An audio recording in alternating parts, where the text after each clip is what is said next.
The reason you feel so exhausted by your own life isn't because you're lazy, weak, or not trying hard enough. In fact, you've been trying harder than most people could imagine. The real reason is this: you've been pouring your energy in the wrong direction. Each morning, you wake up and it feels like you're pushing against a current, swimming upstream with every ounce of strength. You make more plans, tighten your grip on control, rehearse every possible outcome, and worry as if worrying could prevent what you feel. And somehow, despite all that effort, you don't feel safer, you feel emptier, drained, and even further away from peace. What if I told you that none of this is your fault? That it's not a flaw in you, but rather the way you've been taught to live? Like struggling is the same as succeeding, and constant control is the same as safety. That's the story most of us inherit, and it's a heavy one to carry. If you're listening right now, I'd love for you to share your location in the comments.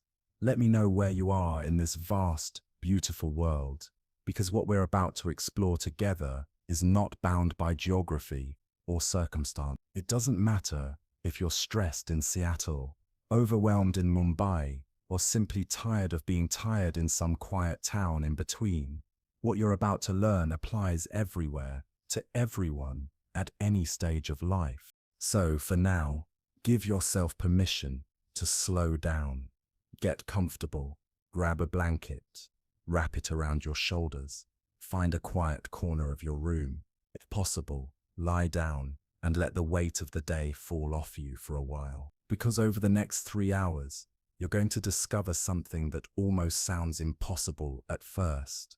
The very moment you stop fighting so hard, life itself begins to move with you, not against you. Here's how our time together will unfold. In the first 15 minutes, you'll come to understand why your brain generates anxiety in the first place, and more importantly, how you can work with it rather than against it. Around the 40-minute mark, we'll explore a surprising truth. The strongest people you admire, the ones who seem unshakable, aren't strong because they fight harder. They're strong because they surrender more deeply. By the time we close, something in you will feel lighter, not because I've convinced you of anything, but because you'll have remembered something you've always known, but maybe forgotten in the noise of daily life. I'm not here to fix you. You don't need fixing. You're not broken. All I want to share are 7 gentle truths, simple, timeless reminders that have helped others stop thrashing against the current and find their flow again. Sometimes the most profound transformation doesn't come from effort, but from the soft grace of allowing. Sometimes the greatest shift happens only when we stop trying to shift. So let me ask you, are you ready to stop swimming upstream? Fear is a seed. Choose what you plant. Let me begin with a story. It's about Marcus, a man who loved gardening. Marcus wasn't just an ordinary gardener. He was obsessed. He checked his tomato plants 3 times a day, convinced that vigilance was the key to a healthy harvest. At dawn, before his coffee, he'd be outside inspecting every leaf, scanning for the tiniest sign of disease.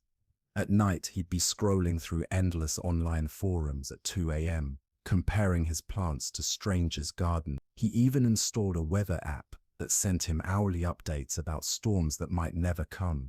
But here's the sad irony. By midsummer, Marcus's garden was a disaster.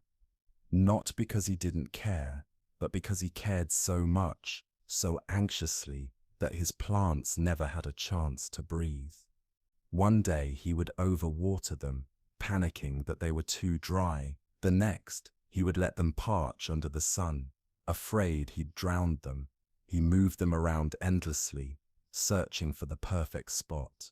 His nervous energy, his constant serence, created exactly the kind of instability his plants couldn't survive in. Meanwhile, right next door, his neighbor Janet did the opposite. She watered her garden twice a week, trusted the soil, trusted the sun, trusted the natural rhythm of growth. And by the end of the season, she was harvesting basketfuls of beautiful, ripe vegetables without losing sleep, without checking a single weather app at 2 a.m.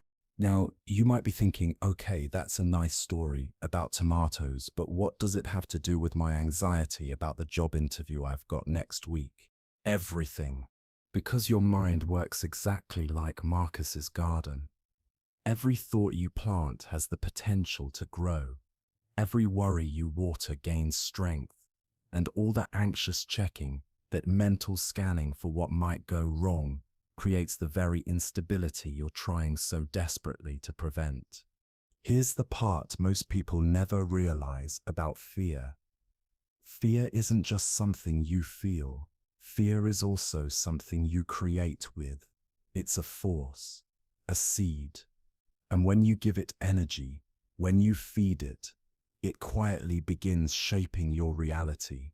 Think about it. If you're terrified of losing your job, you don't just sit with that fear. You start behaving differently at work. You second-guess yourself. You hesitate before speaking up in meetings. You play it too safe, avoiding the very creative risks that make you stand out. Without meaning to, you begin watering the very seeds of the outcome you're most afraid of. The same thing happens in relationships. You're afraid your partner might leave, so you cling tighter, or you stop showing up authentically, afraid that being your full self will push them away. And ironically, the very thing you fear begins to grow stronger because of the way you've been feeding it. Fear is a seed, and every day you're planting something. The question isn't whether you're planting, it's what you're planting. So fear whispers, protect yourself, don't trust too much, don't lean in. And almost without realizing it, you begin to pull back emotionally. You start analyzing every word your partner says, reading hidden meanings into simple sentences. You create invisible tests they don't even know they're taking. Tests of loyalty, of love, of patience. And the heartbreaking irony is this: the very behaviors you believe will protect your relationship, guarding yourself, tightening control, demanding reassurance, are the same behaviors that slowly push the other person away. Fear builds the distance you were trying so hard to prevent. This isn't some mystical or abstract idea. It's not philosophy floating in the clouds. It's psychology in its most basic form. When we're afraid, we don't just feel fear. We think from fear, we speak from fear, and we act from fear. And those fear-based choices repeated over time inevitably create fear-based results. There's an old Zen story that captures this truth beautifully. A man once became so terrified of his own shadow that he decided to outrun it. He ran and ran, faster and faster, but no matter how far he went, the shadow was always there. Exhausted and desperate, he collapsed, and still the shadow remained. What he never realized was that if he had simply stopped, sat down beneath a tree, and rested in the stillness, the shadow would have disappeared on its own. That is exactly what happens when we try to outrun our fears. The more energy we pour into resisting or avoiding them, the more powerful they become in our lives. They grow larger, more dominant, until they shape everything we see. But the moment we stop running, when we sit quietly and allow ourselves to simply witness the fear without feeding it, something remarkable occurs. It begins to lose its grip. Fear without fuel cannot survive. I remember Sarah, a brilliant marketing director who came to me utterly drained. For months she had lived under the conviction that her boss was planning to fire her. Every email, no matter how ordinary, felt like a coded termination notice. Every meeting, no matter the agenda, felt like a silent performance review. Her response? She worked longer hours believing more effort would keep her safe. She stopped delegating tasks, needing to control every detail herself.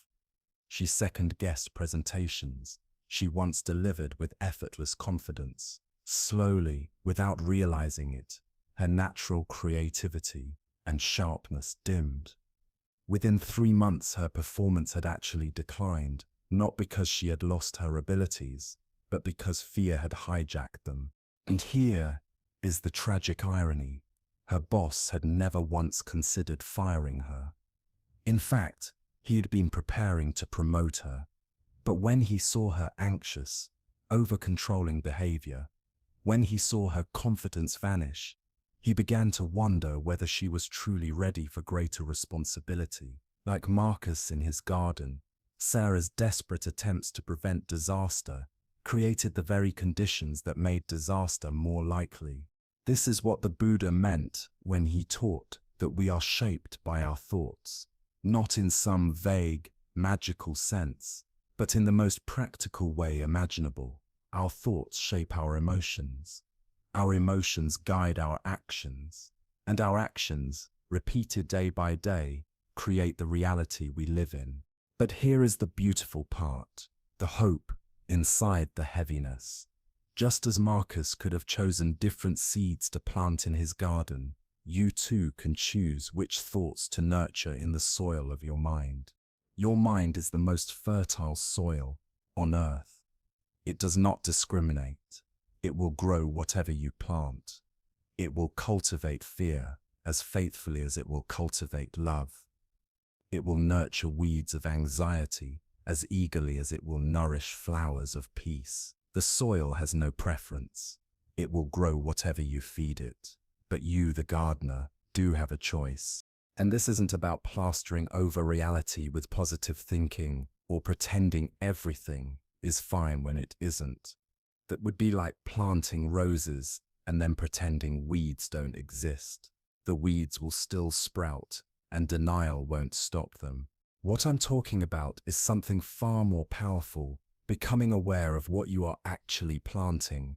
Most of us are unconscious gardeners.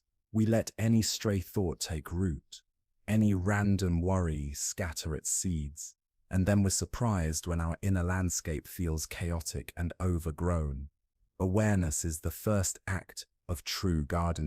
Let me share another story, a simple but profound teaching. A Zen master once had 2 students helping in his garden. One student spent the entire day pulling weeds, obsessed with removing every last one, terrified they would strangle the flowers. The other student focused his energy on watering, nourishing, and tending to the flowers themselves. When the season ended, the first student's garden was patchy, filled with disturbed soil and weakened plants. The constant pulling and uprooting had created stress, leaving little room for growth. But the second student's garden was radiant, bursting with strong, healthy flowers, not because there were no weeds, but because the flowers had been so well cared for that the weeds simply couldn't dominate. This is the essence of mindful living. Stop obsessing over pulling out every fear, every doubt, every imperfection. Instead, nurture what is good, steady, and life-giving within you. Let the flowers grow strong, and the weeds will lose their power. The second student's garden was so full of healthy, radiant flowers that the few weeds scattered here and there were barely noticeable. They were swallowed by beauty. Curious, the first student turned to the master and asked, "How can this be? I worked tirelessly to remove every single weed. My hands are sore, my back aches, and yet my garden is barren and troubled. His is flourishing. How is that possible?" The master simply smiled and replied, "You placed all your effort on what you did not want to grow. Your friend placed his effort on what he did want to grow. Where you place your attention is where you place your power. The soil does not discriminate. It will nurture whatever seeds you water, but the choice of what to water is always yours." This ancient wisdom aligns perfectly with modern neuroscience. Our brains are like living gardens, constantly reshaping themselves through a process called neuroplasticity. Every thought you repeat, every story you tell yourself, every worry you entertain, strengthens the neural pathways connected to that thought.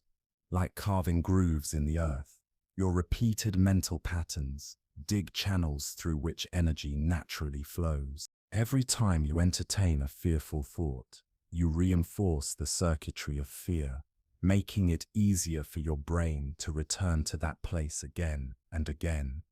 And every time you choose a calmer, steadier thought, you reinforce the pathway of peace, clarity, and resilience. With each choice, you are literally rewiring your brain. Let's bring this down to something practical. Imagine you have a presentation tomorrow morning. Already, your mind might be planting seeds of dread. What if I forget my words? What if someone asks a question I can't answer? What if I embarrass myself? What if this goes badly? Each time you water those thoughts with attention, replaying them, feeding them, letting them echo, they grow stronger. Their roots dig deep into your consciousness. By the time you wake up tomorrow, you've cultivated a garden of worst-case scenarios, and your body responds with tension, shallow breath, and the fog of anxiety. But what if you chose to plant different seeds? Not the fake gloss of unrealistic optimism, but grounded, empowering truths. I've prepared well for this. I know this material. If I don't know every answer, I can respond honestly. I can handle the moment as it comes. Do you notice the shift? Not just in the words, but in the subtle way your body responds. The first set of thoughts tightens your chest, quickens your pulse, makes your breathing shallow. The second set softens your shoulders, slows your breath, and sharpens your mind. Calm alertness replaces panic. Confidence begins to bloom. This is exactly what the Buddha discovered under the Bodhi tree. His awakening wasn't a bolt of lightning from the sky. It was the result of patient observation. He noticed that suffering was not born primarily from external circumstances, but from the mind's relationship to those circumstances. And that relationship was shaped by the seeds we chose to nurture, the thoughts we allowed to take root. That is why, he said, all that we are is the result of what we have thought. These words aren't mystical. They are deeply practical. Your thoughts give rise to emotions. Your emotions drive your choices and actions, and your repeated actions form the very life you live.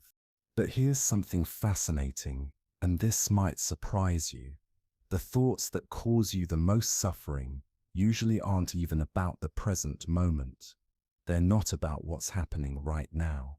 They're about what might happen. They're about futures you don't yet inhabit. Take Jennifer, for example, a client of mine. She confessed that she was spending nearly 3 hours every evening worrying about a difficult conversation she thought she needed to have with her teenage daughter about her grades. 3 hours of rehearsal for an exchange that hadn't even taken place. She imagined the arguments, the defensiveness, the tears. For weeks she watered the seeds of conflict in her mind, creating a garden of stress that consumed her peace. And then the actual conversation arrived. It lasted 15 minutes. It was tender, honest, and far smoother than she had imagined. The dreaded storm never came. All the energy she had poured into preparing for conflict was energy wasted, energy that had built tension where none was needed. This is the subtle trap our minds set for us.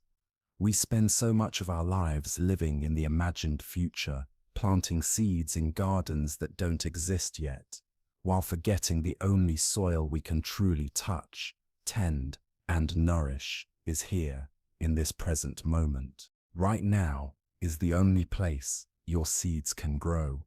Right now is the only place peace can take root. Let's try something together, right here and right now. I want you to bring to mind something you've been worrying about lately. Don't judge yourself for it. Worry is part of being human. We all carry concerns, some big, some small. Just let one rise to the surface. Now, with that situation in mind, notice, what kinds of thoughts have you been planting around it? Are they thoughts that tighten your chest? Thoughts that shrink you? Thoughts that create more anxiety? Or are they thoughts that steady you, expand your sense of strength, and open you toward peace? Here's what's fascinating. The situation itself hasn't changed. Whatever you're facing is still there. And yet, by simply observing the thoughts you've been feeding, something already begins to shift. Awareness itself is like sunlight. It doesn't force, it doesn't control, it simply illuminates. It shows you clearly which plants in your mental garden are worth nurturing and which ones have simply grown wild past their purpose.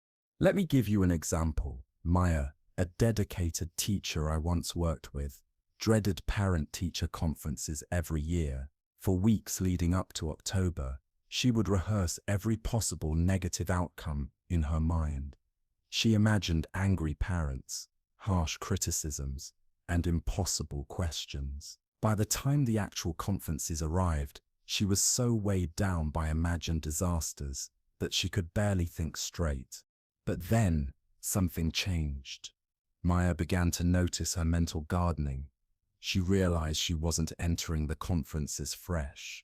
She had been cultivating fear for weeks beforehand, watering it daily with her attention.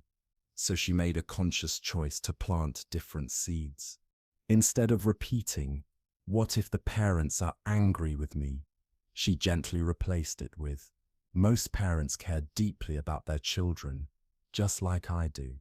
Instead of spiraling into "What if I don't have all the answers?" she reminded herself, "I care deeply, and that caring shines through, even when I don't know everything." Did this make the conferences perfect? No. There were still hard conversations, but something fundamental shifted. Maya was no longer meeting those challenges from panic. She was grounded. She was steady. Her calm presence changed not only her experience, but also the experience of the parents and students who felt reassured by her confidence. There's a Zen teaching that explains this with striking simplicity. A student once asked his master, "How do I stop negative thoughts from arising?" The master replied, "You don't. You simply stop inviting them to stay for tea." This is such an important truth. The goal isn't to never have another fearful or anxious thought. That's impossible. And chasing that kind of perfection only creates more pressure. The goal is to shift your relationship with those thoughts, to see them not as invaders who must be fought, nor as masters who must be obeyed, but as visitors. They arrive, they knock on the door of your mind, and you decide how long they stay. When a fearful thought arises, you can notice it. There's that old worry about the presentation again. You don't need to judge it or fight it. But you also don't need to water it with hours of attention. You can let it sit quietly on the edge of your awareness, while you continue tending to the thoughts that nourish you. This is what the Buddha meant by mindfulness. Mindfulness is not the absence of thought, nor the ability to shut your mind off like a switch. It is the ability to observe thoughts without being consumed by them. It is the difference between standing in the middle of a storm and being swept away by it, versus standing under shelter, watching the clouds move across the sky.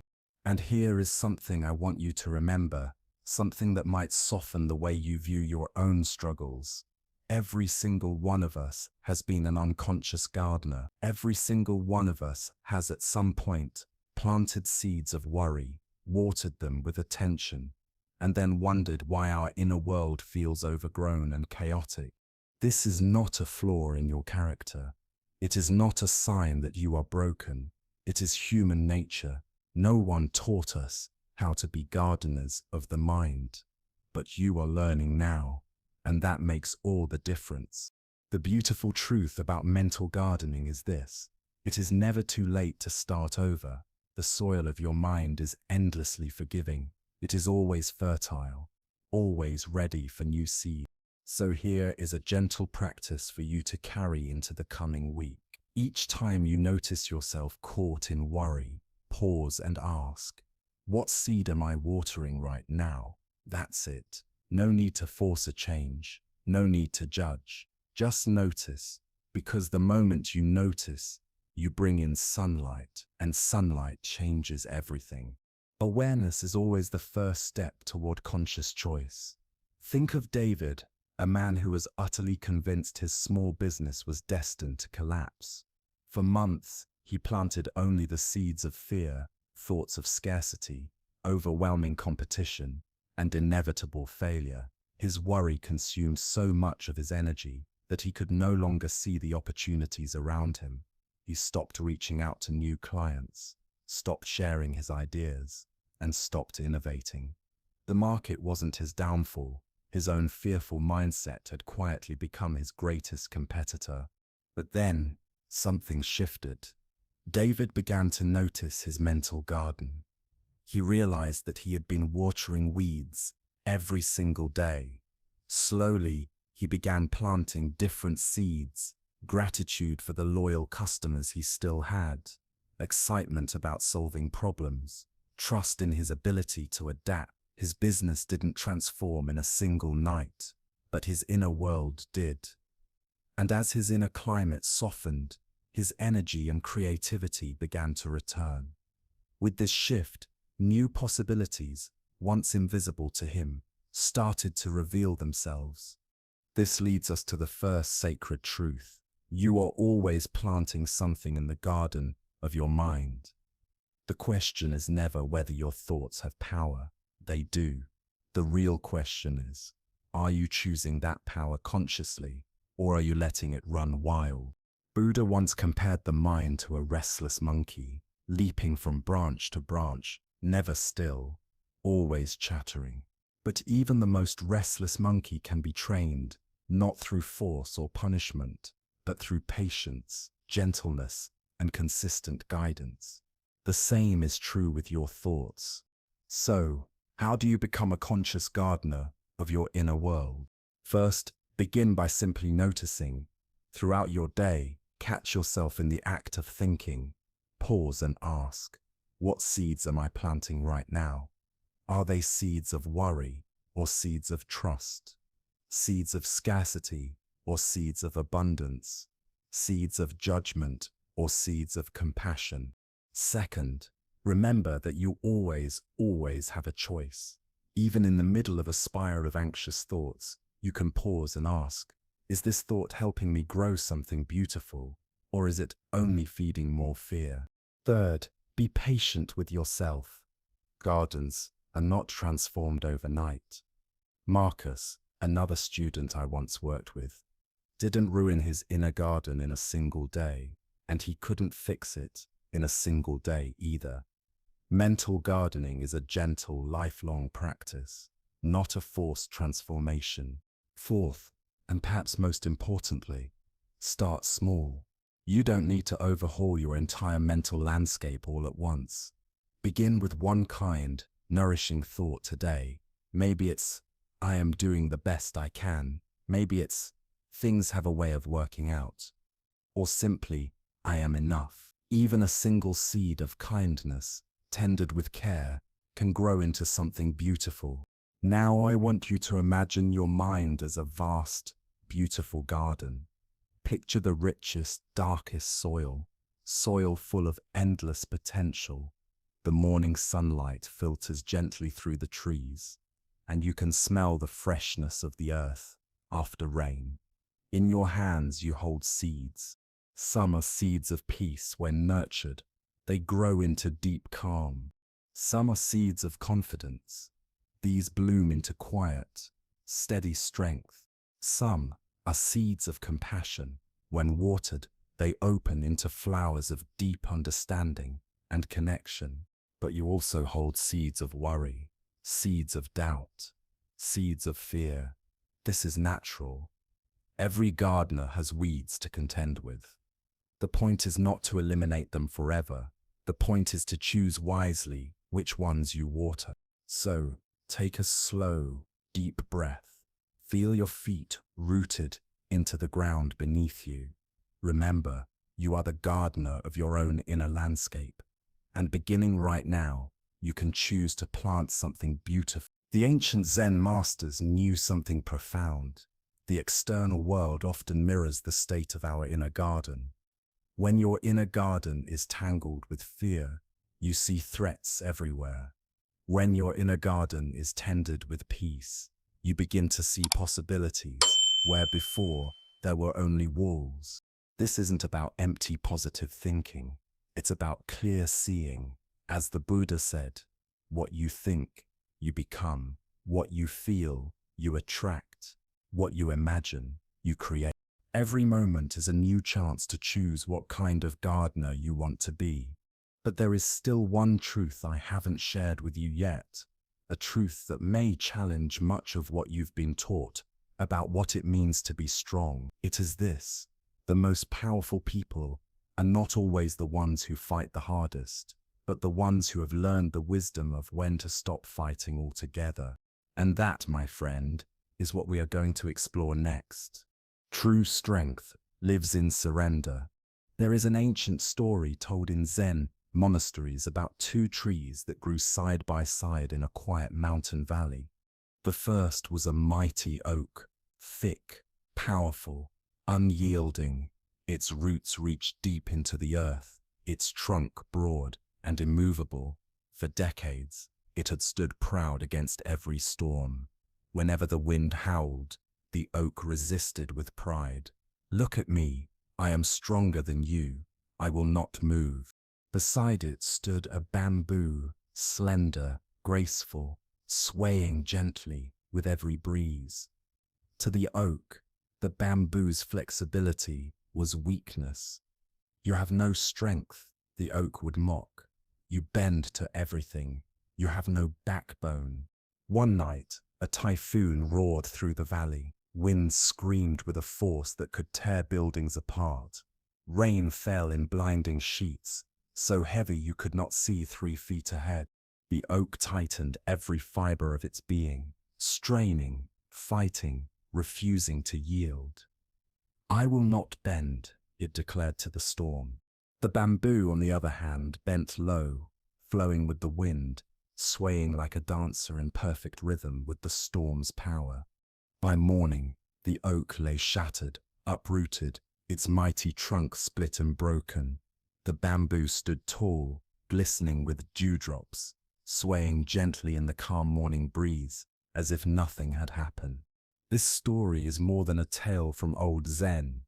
It is a mirror for our own lives. For many of us, everything we've been taught about strength is back. We live in a culture that worships the oak.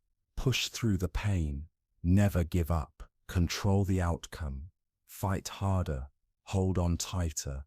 We are told that true strength is found in resistance, in gripping the steering wheel of life, until our knuckles turn white. But what if that isn't strength at all?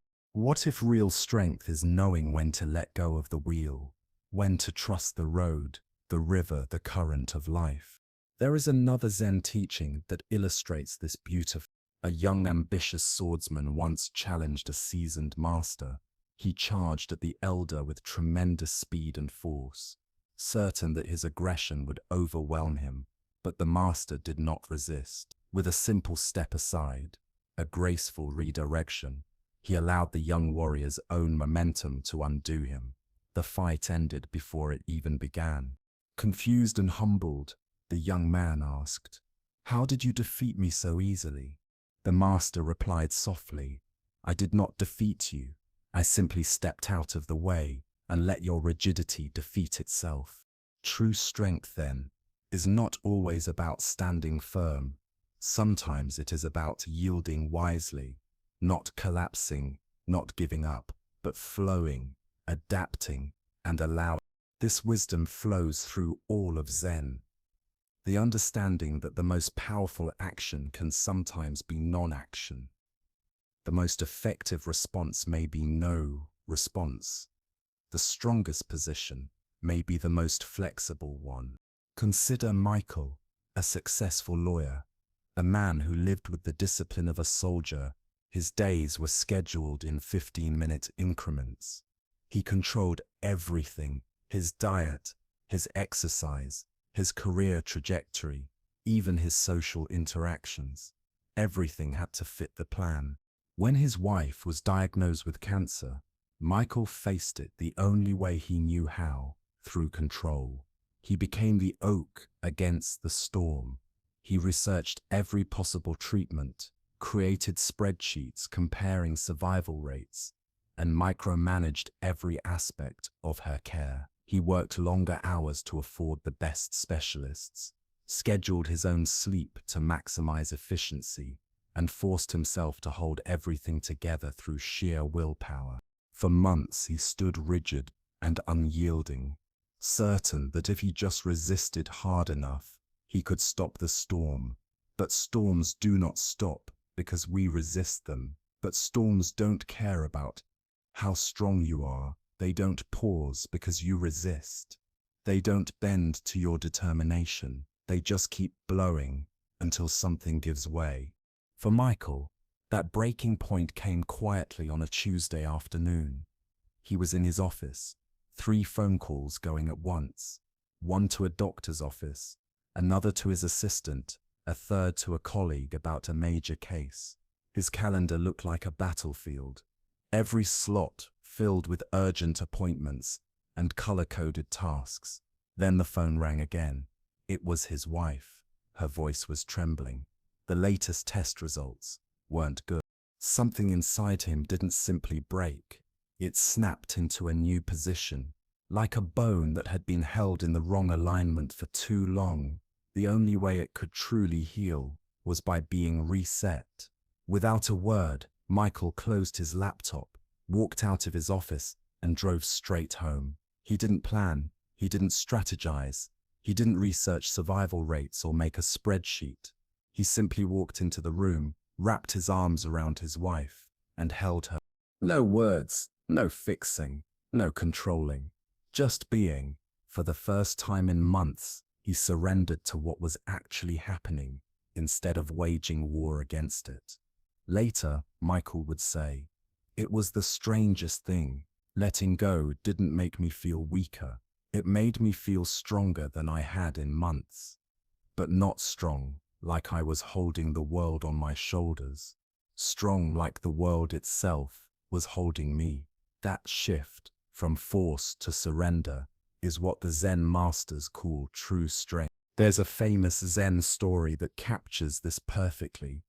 2 monks were traveling together when they came to a muddy riverbank. A young woman stood there, afraid to cross. Without hesitation, the first monk lifted her in his arms, carried her through the rushing water, and set her down safely on the other side. Then he kept walking. The second monk was horrified. Their vows forbade touching women. He said nothing at first, but his mind boiled with judgment.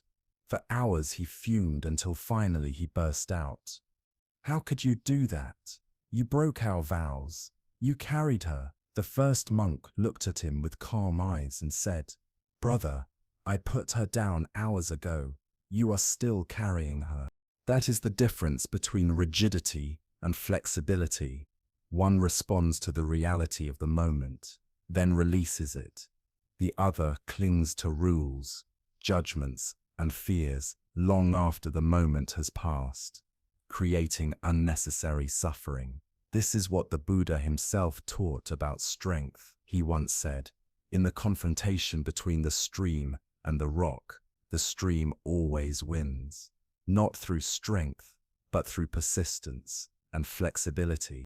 Water does not fight the mountain. It does not demand the rocks move. It simply finds a way over, under, around, though. Patiently, gently, persistently.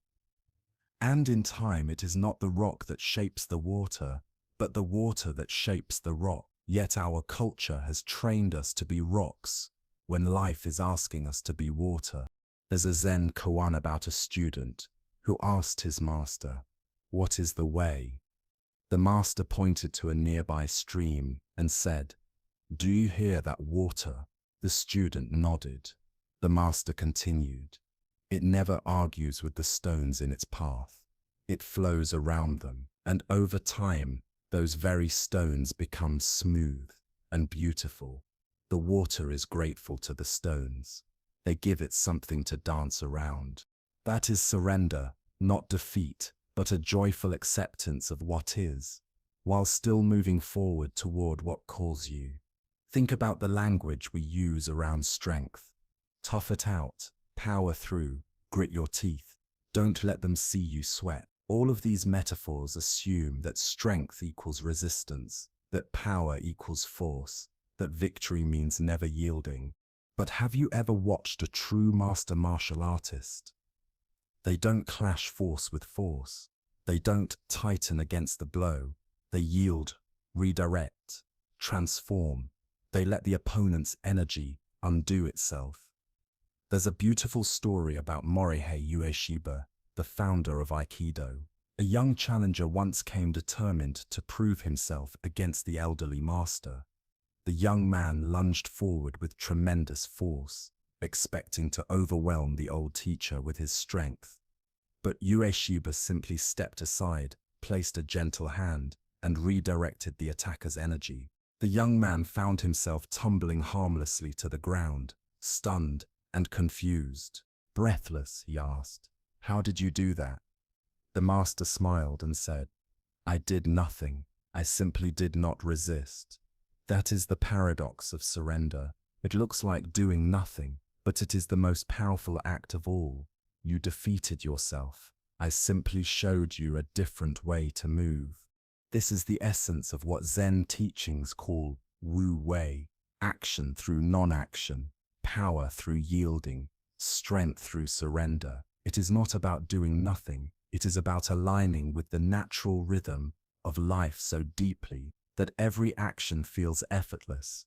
Every response arises with clarity, and every movement is guided rather than forced. Think about the strongest relationships you know. Are they the ones where both people are rigid, unbending, always needing to be right, never compromising? Or are they the ones where each partner can soften, adapt, and flow around the sharp edges of the other? True strength in love is not found in dominance or control, but in flexibility, the ability to give and receive without breaking. Sandra discovered this truth when her teenage son fell into the shadow of depression. Her first instinct, like many parents, was to fight for him. She sought the best therapist, created rigid schedules, tried to pull him out of bed each morning, pushed him to reconnect with life, to return to the boy he once was. Every day became a battlefield, her oak-like determination crashing against his immovable silence. The harder she pushed, the more he withdrew. What she called love, he felt as pressure. What she saw as care, he experienced as suffocation. The house was no longer a home. It was a war zone of quiet despair. Then one day, during a therapy session of her own, Sandra's counselor asked her a question, so simple, yet so unsettling, it shook her to the core. What would happen if you stopped trying to fix him and started trusting him? At first, the question sounded almost irresponsible. Wasn't it her duty, as a mother, to solve his problems, to rescue him from this darkness? Wasn't stepping back the same as abandoning him? The very thought terrified her. But in that moment of fear, she remembered a Zen parable she had once read. A young gardener, desperate to see his flowers bloom, would go out each morning and pry open the buds with his fingers. Day after day, he tried to force the petals apart, believing he was helping. Yet every flower he touched wilted and died. Finally, an old monk passing by said to him, "Your eagerness is killing what you love. Flowers bloom when they are ready. Trust their wisdom. They know the moment better than you do." Sandra realized she was doing the same with her son.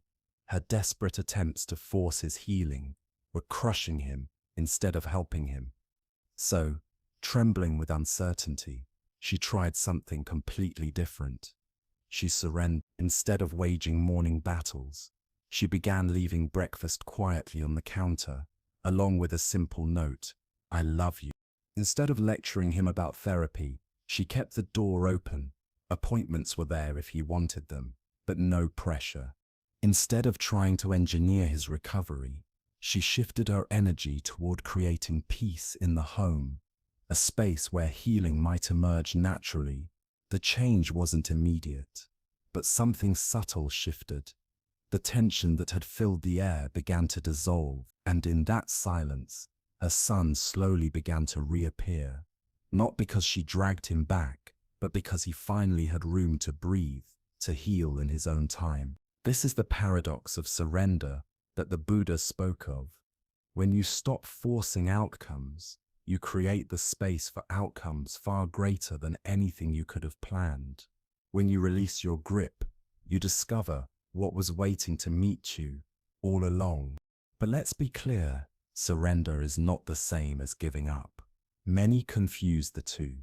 Giving up is resignation, collapse, apathy. It is walking away in despair. Surrender, on the other hand, is alive, intentional, and profoundly powerful. There is an old Zen teaching that captures this distinction. A student once asked his master, "What is the difference between surrender and giving up?"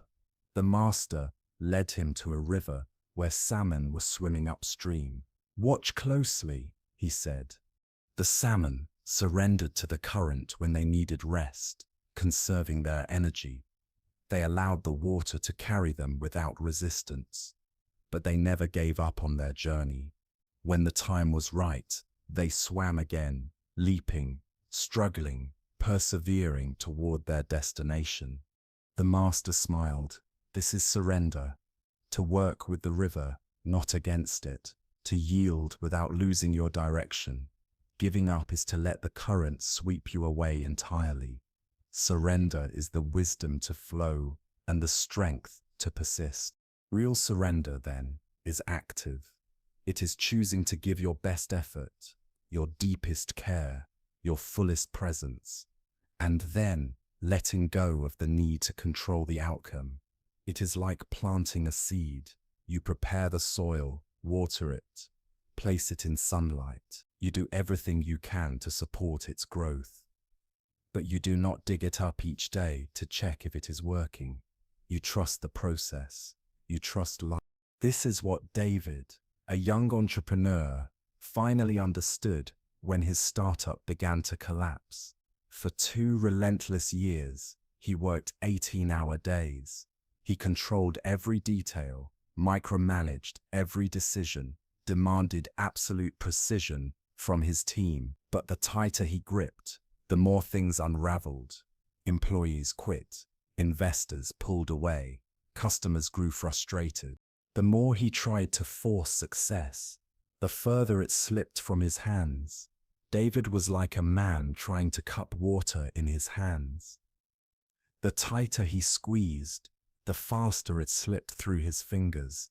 His effort, his discipline, his sleepless nights, none of it seemed to hold. Finally, one night, at 3 a.m, sitting alone in his silent office, he leaned back in his chair and whispered to the darkness, "I don't know what I'm doing anymore."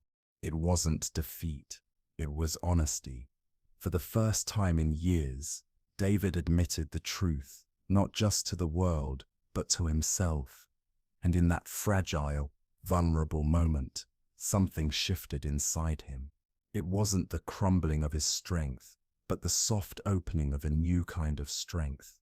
Instead of exhausting himself trying to control outcomes he could never command, David began turning his attention toward what was truly within his reach, his own actions, his own attitude, his own presence in each moment. Rather than forcing his team to fit into his vision, he began listening, really listening, to their ideas. Instead of resisting market feedback, he learned to flow with it, like water winding around rock.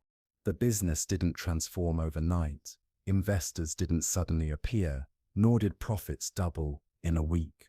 But something far more important happened first. David's relationship with his work transformed. He felt lighter, more creative, more collaborative. He stopped bracing against life and began moving with it. And in that state of flexible strength, opportunities started appearing, opportunities he had been too rigid to notice before. This is what the Buddha meant when he taught that attachment is the root of suffering. Many mistakes, attachment for love or for dedication.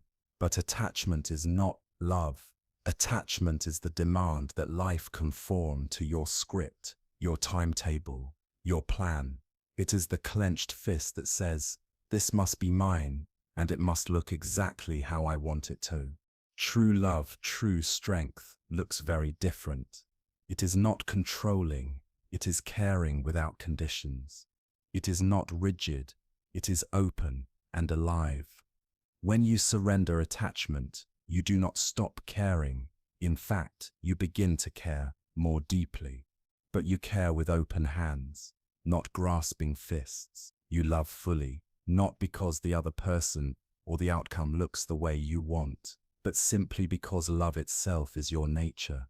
You work diligently, but without being enslaved by results. There is a beautiful Zen practice that illustrates this. It is called holding water. Find a quiet moment. Sit down and cup your hands as if holding water. Imagine that what you hold represents something you've been trying desperately to control. A relationship, a career, a health struggle, a family issue. Now imagine holding that water gently, with soft and open palm. Notice how the water stays, how it rests peacefully, supported but never trapped. Now imagine squeezing tightly, gripping with all your strength to ensure nothing escapes. Immediately the water begins to leak through your fingers, draining faster the harder you fight to keep it. This is the difference between caring and controlling, between love and attachment, between strength and force. Life wants to stay in open hands, but it will always escape clenched fists. Rebecca learned this in the hardest way imaginable, with her daughter's addiction. For 3 years, Rebecca made saving her daughter her mission. She paid for rehab programs, staged interventions, cleaned up legal messes, called employers, begged and pleaded, micromanaged every step of her daughter's life. She believed that if she just did enough, pushed hard enough, loved fiercely enough, she could force recovery. But instead of healing, the relationship fractured. Every conversation became an argument about sobriety. Every family gathering was heavy with unspoken disappointment. Her daughter began avoiding her calls, skipping visits, pulling further and further away. Rebecca's love had turned into pressure, and that pressure had become unbearable. Then one evening at a support group, Rebecca heard a phrase that pierced her heart. You didn't cause it, you can't control it, and you can't cure it. It landed like a gentle lightning bolt. She realized she had been trying to carry a weight that was never hers to carry. Her daughter's recovery was not her project to complete. It was her daughter's path to walk. With tears and trembling, Rebecca made the hardest choice of her life. She let go, not of her daughter, not of her love, but of her control. She stopped being the rescuer, the fixer, the manager of her daughter's fate. She began focusing on her own healing, her own strength. She shifted from trying to be her daughter's savior to simply being her mother again. And when the control stopped, something miraculous happened. My daughter called me just to talk, Rebecca later shared. Not because she needed something, not because there was a crisis, just because she missed our connection. For the first time in years, we talked about life, about memories, about silly things.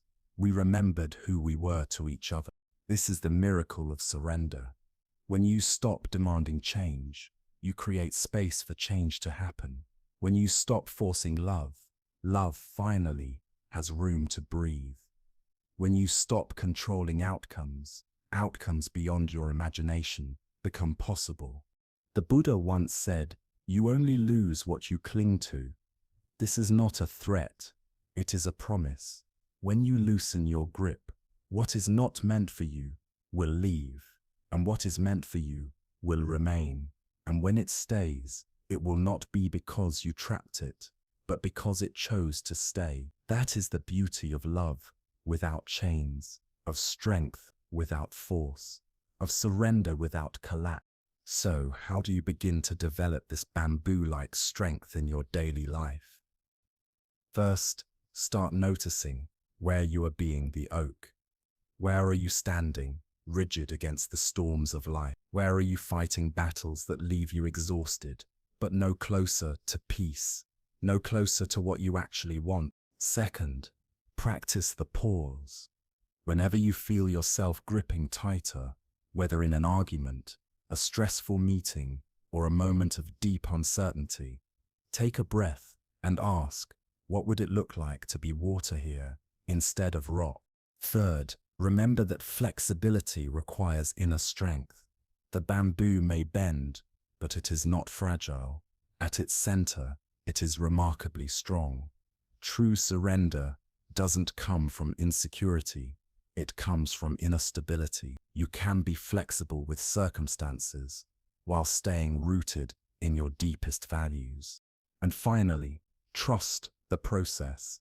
Water always finds its way to the ocean. It doesn't rush in a straight line. It flows around obstacles. It pools in still places. It carves new paths with time. Your life has this same quiet intelligence. If you stop forcing the direction and begin flowing with what wants to emerge, you'll see that life is always moving you toward the ocean of your becoming. So think, right now, about one area of your life where you've been acting like the oak, rigid, resisting, demanding circumstances to change. What would it feel like to become bamboo in that situation? To stay rooted in what matters most, while allowing yourself to bend where you must, to flow instead of fight. Take a slow, deep breath. Feel into that possibility. Notice how your body responds to the thought of releasing control. Notice how much lighter it feels to flow rather than to resist. This is your inner wisdom whispering truth. Real strength does not come from resistance. It comes from resilience. Look at nature. The most powerful forces, the ones that shape entire landscapes, are the most flexible. Water carves canyons. Wind shapes mountains. Time transforms everything. None of them use force. They work through patient, persistent flow. You carry that same power within you, the power to shape your life. Not by force, but by gentle, persistent surrender, the wisdom to know when to stand firm and when to bend, the courage to let go of what you cannot control, so that you can devote your energy to what you can. This is the second sacred truth. True strength lives in surrender, not the surrender of defeat, but the surrender of trust.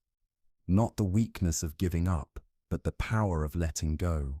Not the collapse of the oak, but the elegant resilience of the bamboo. But here's something that might completely change how you understand your own struggles with stress and anxiety. It's not just about how strong or flexible you are, it's about where your mind spends most of its time. Because while your body is always here in this moment, your thoughts are often somewhere else entirely, and that somewhere else is where most of your suffering lives. Let me show you what I mean. There was once a woman named Grace who spent 37 years preparing for disasters that never came.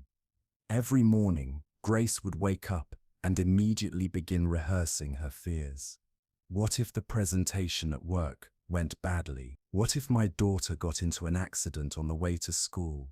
What if that strange sound in the car meant an expensive repair? What if? What if? What if? Grace became an expert at living inside tomorrow's problems. Her evenings were spent replaying imaginary conversations, running through hypothetical arguments, preparing for crises that never arrive. Her mind was like a movie theater that only played horror films about the future. And here's the heartbreaking irony.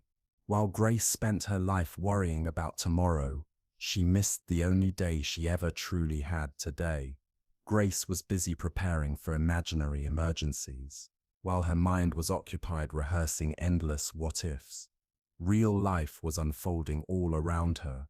Her daughter's first steps, wobbly and miraculous, her husband's quiet jokes at dinner, small offerings of connection, the morning sunlight spilling across the kitchen table, painting the world golden for just a few fleeting minutes. All of these precious, irreplaceable moments slipped past unnoticed because Grace wasn't truly there. Her body sat at the table, but her mind was somewhere else, already fighting battles in a future that lived only inside her imagination. One autumn evening, as leaves fell like whispers outside their window, Grace's daughter asked her a question, so simple, yet so piercing that it cracked something open in her. "Mum, do you ever actually see me?" The words froze Grace. Of course she saw her daughter. She loved her fiercely, worried about her constantly, protected her, and planned for her future in meticulous detail. She was always thinking about her well-being. But her daughter, wise beyond her years, continued softly, "I don't mean in that way. I mean, do you see me right now? When I'm sitting here, when I'm talking to you, are you here with me, or are you somewhere else, lost in tomorrow?" Grace felt her chest tighten. In that instant, she realized something heartbreaking. She had been living like a ghost in her own life, physically present, yes, but mentally absent, always somewhere else, always lost in a future that hadn't yet arrived. She had spent decades preparing for tomorrow, but in doing so, she had missed the only thing that ever truly existed, the present moment. And this brings us to the third sacred truth, the one the Buddha discovered over 2,500 years ago. Anxiety cannot live in the present moment. It only survives in the mind's endless projections of what might be, what could be, what should be, but isn't. Think about it. When you feel anxious, where is your mind? It's rarely here. It's racing forward into imagined scenarios, building elaborate what-if stories, dragging you into a future that does not exist, a world of maybes, of shadows, of problems you don't actually face right now. But while your mind time travels into tomorrow's troubles, your body remains anchored here. Your breath is happening now. Your heartbeat is happening now. Your feet are grounded on the floor beneath you right now. And this present moment, is the only place where life actually happens. There's an ancient Zen story that illustrates this truth beautifully. A monk was walking through a forest when suddenly a tiger appeared and began chasing him. Heart pounding, the monk ran until he reached the edge of a cliff. With nowhere else to go, he grabbed hold of a vine and began to climb down. But when he looked up, the tiger was still there, pacing above. And when he looked down, another tiger waited at the bottom. To make matters worse, he noticed two mice, one black, one white, gnawing at the vine that held him. His life dangled by a thread. And yet, in that moment of peril, the monk noticed a single wild strawberry growing from the cliffside. He reached out, plucked it, and ate it. It was the sweetest strawberry he had ever tasted. This story isn't about pretending danger doesn't exist. It isn't about recklessness or denial. It's about presence, the profound peace that comes from fully inhabiting the moment you're in, even if it isn't perfect, even if challenges surround you. The monk could have wasted his final moments worrying about the tigers or panicking about the mice. Instead, he tasted the sweetness available right then and there. And that's what most of us miss. We live like Grace, so preoccupied with tigers that might come tomorrow that we overlook the strawberries right in front of us today. Our minds are extraordinary time machines. In an instant, they can transport us to any past memory or imagined future. But here's the paradox. The very power that makes our minds so incredible is also the source of much of our suffering. Because when the mind jumps to tomorrow, it rarely fills the suitcase with joy and possibility. Instead, it packs worry, doubt, and fear. The Buddha saw this with crystal clarity. He observed that people suffer far more in their imagination than they do in reality. We write horror stories in our minds, creating entire movies about disasters that haven't happened. Then we sit in the theater of our imagination and experience every ounce of fear, tension, and despair as though it were real. Now pause and reflect. How much of your own day is spent this way? How many hours do you lose worrying about things that haven't happened yet? That tense conversation with your boss that may not even go the way you expect. That minor ache or cough that you've already turned into a worst-case scenario. That financial or relationship what if that loops endlessly in your mind. And here's the liberating truth. None of that exists right now.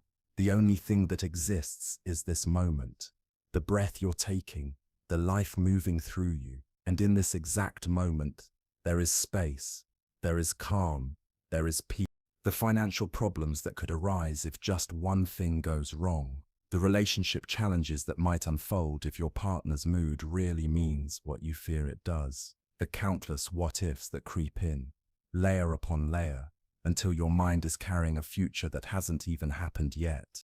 But pause for a moment and ask yourself, how many of your past worries actually came true exactly the way you imagined them? How many of the disasters you once prepared for, with sleepless nights and endless tension, ever really unfolded? And of the ones that did happen, how many were as catastrophic, as unbearable, as your mind had predicted?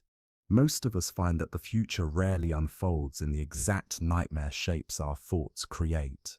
And even when life does bring challenge, we almost always find more strength, more support, more resourcefulness than we thought possible. There's a beautiful Zen story that captures this truth with striking simplicity. A student once came to his master in great distress. "Master," the student said, "I am constantly worried about my future. My mind will not rest. I can't sleep. I can't focus. I can't find peace." The master handed him a heavy stone and said, "Carry this with you everywhere you go today. Do not put it down, not even for a moment." The student obeyed. He carried the stone through the marketplace, into his home, as he worked, as he walked. By evening his arms ached, his back hurt, his body was weary. Finally he returned to the master, exhausted. "Master," he said, "this stone is too heavy. It makes everything harder. I can barely function." The master smiled gently. "That stone weighs the same, whether you carry it for 5 minutes or for 5 hours. The pain you feel is not from the stone itself, but from how long you've insisted on carrying it. Your worries about the future are the same. They do not grow heavier over time, but holding them endlessly drains you." The student asked, "But how do I put down my worries?"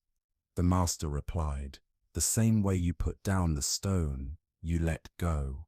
This is the essence of mindfulness, not the watered-down version that gets sold as a productivity hack, but the authentic practice the Buddha taught. It is the art of gently, patiently returning to now, not through force or control, but by noticing when the mind has wandered into tomorrow's shadows and lovingly guiding it back home to this moment. Jennifer, a mother of 2, discovered this truth in her own way. She realized that she was spending nearly 3 hours every evening mentally rehearsing a difficult conversation she thought she'd need to have with her teenage daughter about her grades. 3 hours of imagined conflict, planned rebuttals, anticipated resistance, all played out in the theater of her mind. When the conversation finally happened, it lasted just 15 minutes, and to her surprise, it went far better than she had feared. Later she reflected, "I was living in a completely different reality. I was fighting battles that weren't happening, with a version of my daughter who wasn't even upset. I was solving problems that didn't exist, while missing the chance to simply enjoy her company in the evenings. This is what the Buddha meant when he said that most of our suffering exists between our ears. The present moment, more often than not, is far kinder than the stories our minds spin about it. Think about right now as you listen to these words. Chances are you are okay, you are breathing, your heart is beating, you are here, alive, supported by this moment. And in this exact moment, you are safe. But the mind is restless, like a child on a long car trip. It keeps tugging at your sleeve, asking, are we there yet?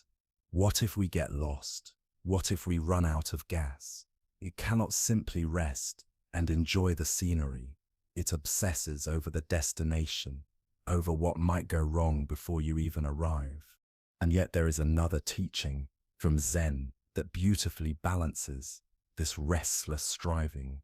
It says, you are perfect just as you are, and you could use a little improvement. At first, this sounds like a contradiction, but it's not. It is a reminder that this moment, as it is whole, complete, and enough. And yet, at the same time, life naturally grows, evolves, and unfolds.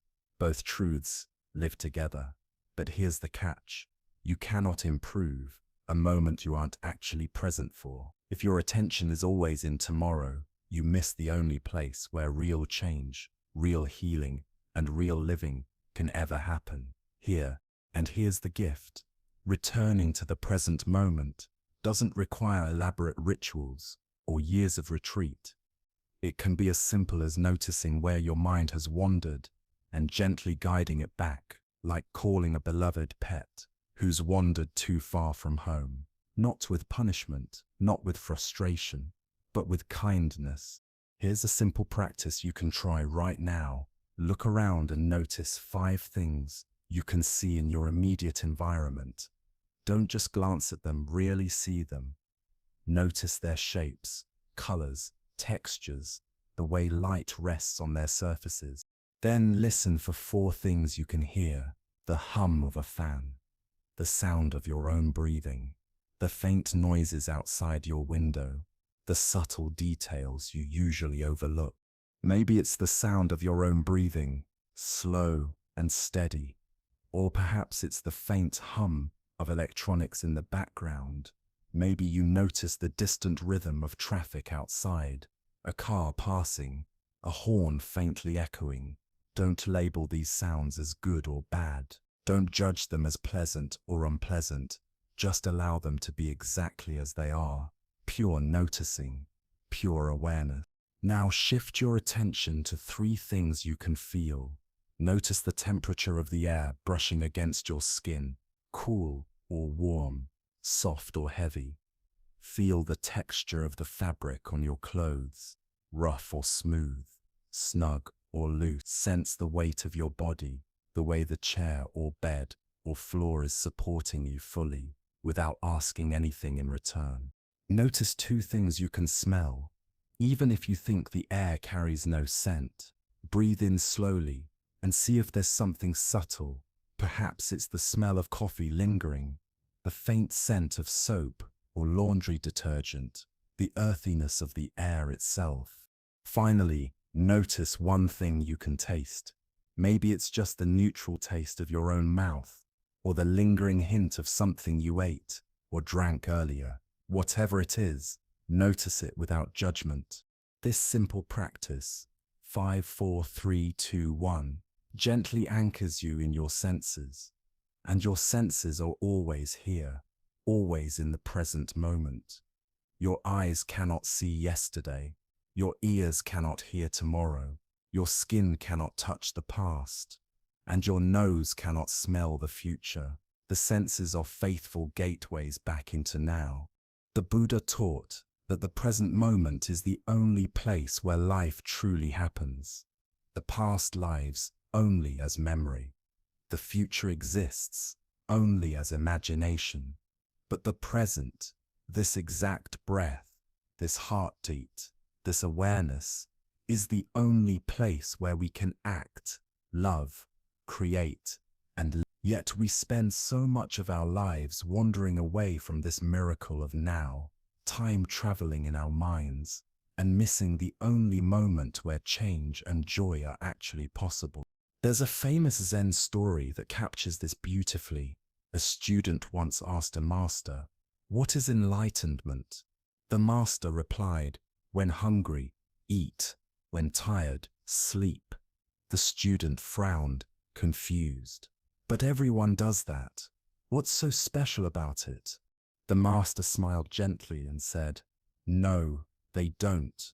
When most people eat, their minds are lost in thoughts of work or money. When they lie down to sleep, their minds are racing with tomorrow's worries. When they're at work, they're longing for home. When they're at home, they're thinking about work. Very few people are ever truly where they are." This is why mindfulness isn't about forcing your mind to be empty or banishing all thoughts. It's about training your awareness to be here with what is happening now. It's about eating when you eat, walking when you walk, breathing when you breathe. Mark, a project manager, learned this lesson the hard way when his doctor told him he had dangerously high blood pressure from chronic stress.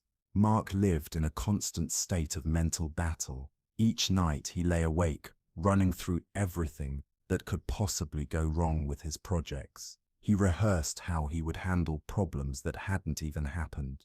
He mentally solved crises that only existed in his imagination. "I realized I was living my entire life in crisis mode," Mark admitted.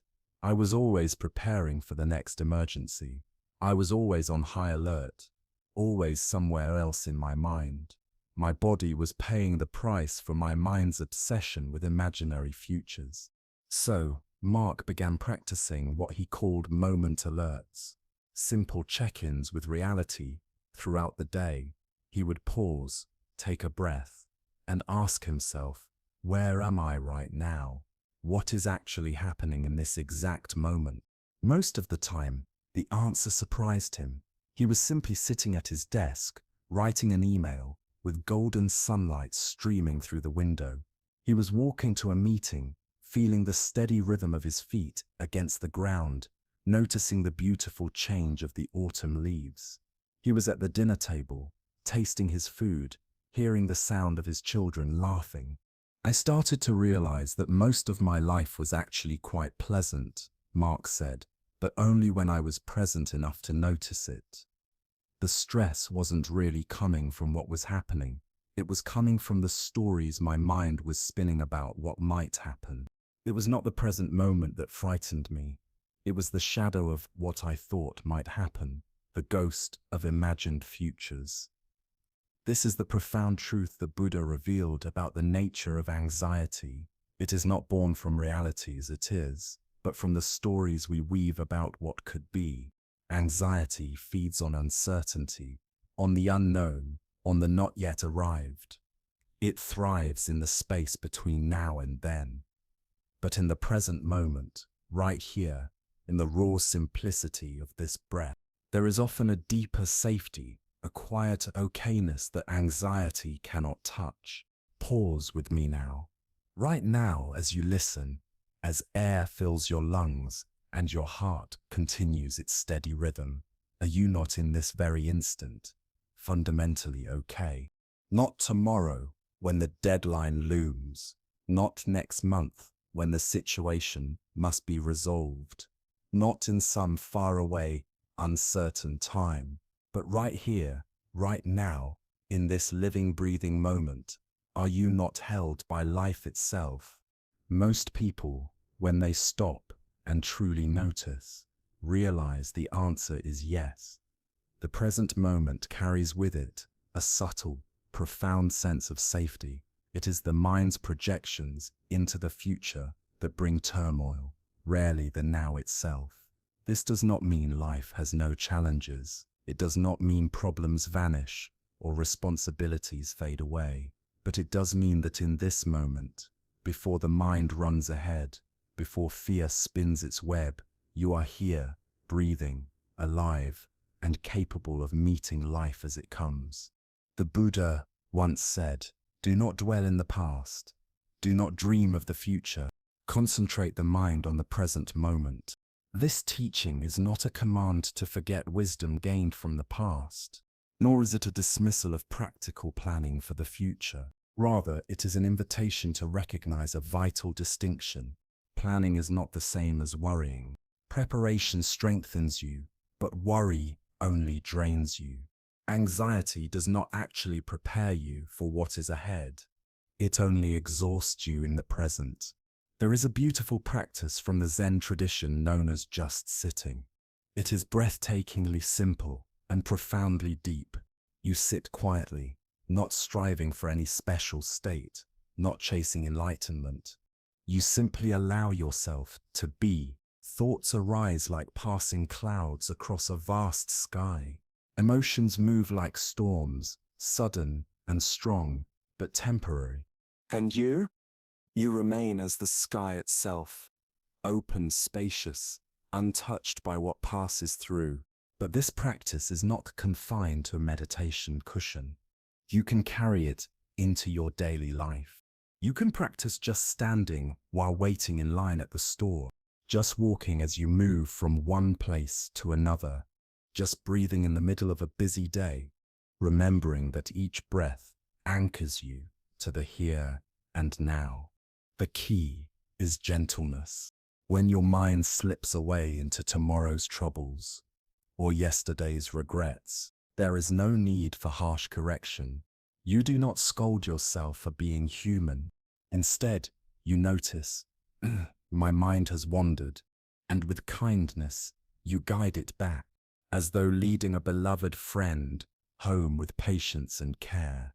Lisa, a mother of 3, once created her own practice, which she called red light meditation. Every time she found herself stopped at a traffic light, instead of rehearsing her to-do list or fretting over the minutes slipping by, she took 3 slow, conscious breaths.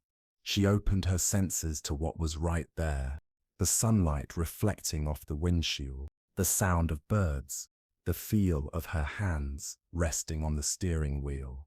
Over time, those brief pauses transformed her days. She later shared, "I realized I'd been rushing through my entire life, always leaning forward into the next moment, never actually experiencing the one I was in. Those red lights became little islands of peace in the storm of my schedule." This is the heart of practice, not grand gestures or dramatic breakthroughs, but small, deliberate moments of returning. It can be as simple as noticing the taste of your morning coffee instead of rushing into the day ahead, feeling the warm water on your skin in the shower instead of replaying yesterday's mistakes, truly listening to your child's story instead of planning dinner while their words slip past. Each time you return to the present, you strengthen the mind like a muscle. You teach it that there is a difference between useful preparation and draining worry. And little by little, you discover that life's sweetest treasures are not hidden in the past or the future. They exist only here, in the gift of presence. The Buddha taught that this moment, right here and now, contains everything you truly need. Not everything you desire, not everything you dream, but everything essential to be okay. Your breath, your awareness, your basic, undeniable aliveness, all of it is here, quietly waiting for you to come home, to yourself. The third sacred truth is deceptively simple, yet utterly revolutionary. Anxiety lives in tomorrow. Peace lives in now. You cannot be fully anxious and fully present at the same time. They are like light and shadow, mutually exclusive. When your awareness anchors itself here, in this very breath, in this very heartbeat, anxiety has no soil in which to grow. This does not mean you will never feel worry again. Worry is a natural part of the human experience, a signal that uncertainty is near. But as your awareness deepens, you begin to notice a subtle difference. There is useful concern, which sparks wise action, and there is useless anxiety, which only spins and circles without end. Useful concern might remind you to lock the door at night, to prepare for an exam, to care for your health. It is practical, it motivates movement. But useless anxiety is like running on a treadmill of thought, sweating, straining, exhausting yourself, and yet never arriving anywhere at all. With practice, you learn the art of distinguishing between the two. You learn to act where action is possible and to release where control is impossible. Here is something that may surprise you. Most of the disasters we torment ourselves over, most of the storms we prepare for in the theater of our minds, never actually arrive. And this is not just a comforting phrase. It is a statistical truth supported by the patterns of human life. Our minds are astonishing storytellers, but they are also alarmists. They often warn us of dangers that do not exist, pulling us out of the present and into phantom futures. Let us explore this mystery through a story. Most storms never arrive. There was once a small mountain village, tucked between high cliffs and flowing rivers. For generations, the elders told stories of a great flood, a flood so devastating that it swallowed homes, drowned fields, and swept away entire families. The story grew larger with each retelling. What had once been history became legend, and what was legend slowly became myth.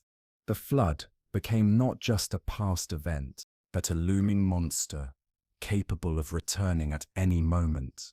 And so every spring, when the mountain snows began to melt, fear returned to the village like a season of its own. Families stacked sandbags around their homes. They carried belongings to higher ground. Mothers and fathers whispered late into the night, arguing about evacuation plans. Children woke from nightmares of rising waters, hearts pounding as though the flood had already come. For months, the whole community lived in a state of siege, preparing, bracing, waiting for disaster. Year after year, the river would rise a little, as rivers naturally do in spring. But it never reached the terrifying heights of the old story. Still, the villagers convinced themselves, this year will be different. This will be the year the monster returns. Decades passed in this way. Whole lives were spent under the shadow of a flood that never came. Then one spring, a young engineer arrived to study the watershed. She was not shaped by the old legends. She was guided by data, observation, and clear sight. She examined decades of river records, studied the terrain, calculated the water flow. Her conclusion was shocking. A flood of the magnitude the villagers feared was virtually impossible. The landscape had changed since their ancestors' time. Forests now covered the mountains, absorbing snowmelt before it reached the rivers. New channels had carved themselves into the earth, redirecting excess flow. The very conditions that once birthed disaster no longer existed. The villagers, she explained, had been preparing for a monster that could never return. But when she presented her findings, many villagers resisted. You don't understand, they said. You haven't lived here your whole life. You don't know the stories. It's better to be safe than sorry. And so they continued their anxious preparations, clinging to familiar fear rather than embracing unfamiliar peace. This village exists everywhere. It exists in nations preparing for wars that never arrive. It exists in families rehearsing tragedies that never unfold. And it exists in each of us when we spend our days bracing for imaginary storms. The truth is, most storms never come. And the few that do, we are often stronger, wiser, and more capable than we feared, fighting wars against enemies that live only in the theater of our imagination.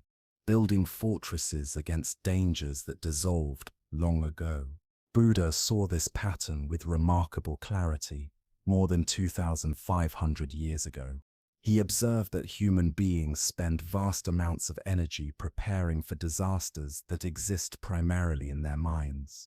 He called these mental formations stories our thoughts construct about reality, which over time become more convincing to us than reality itself.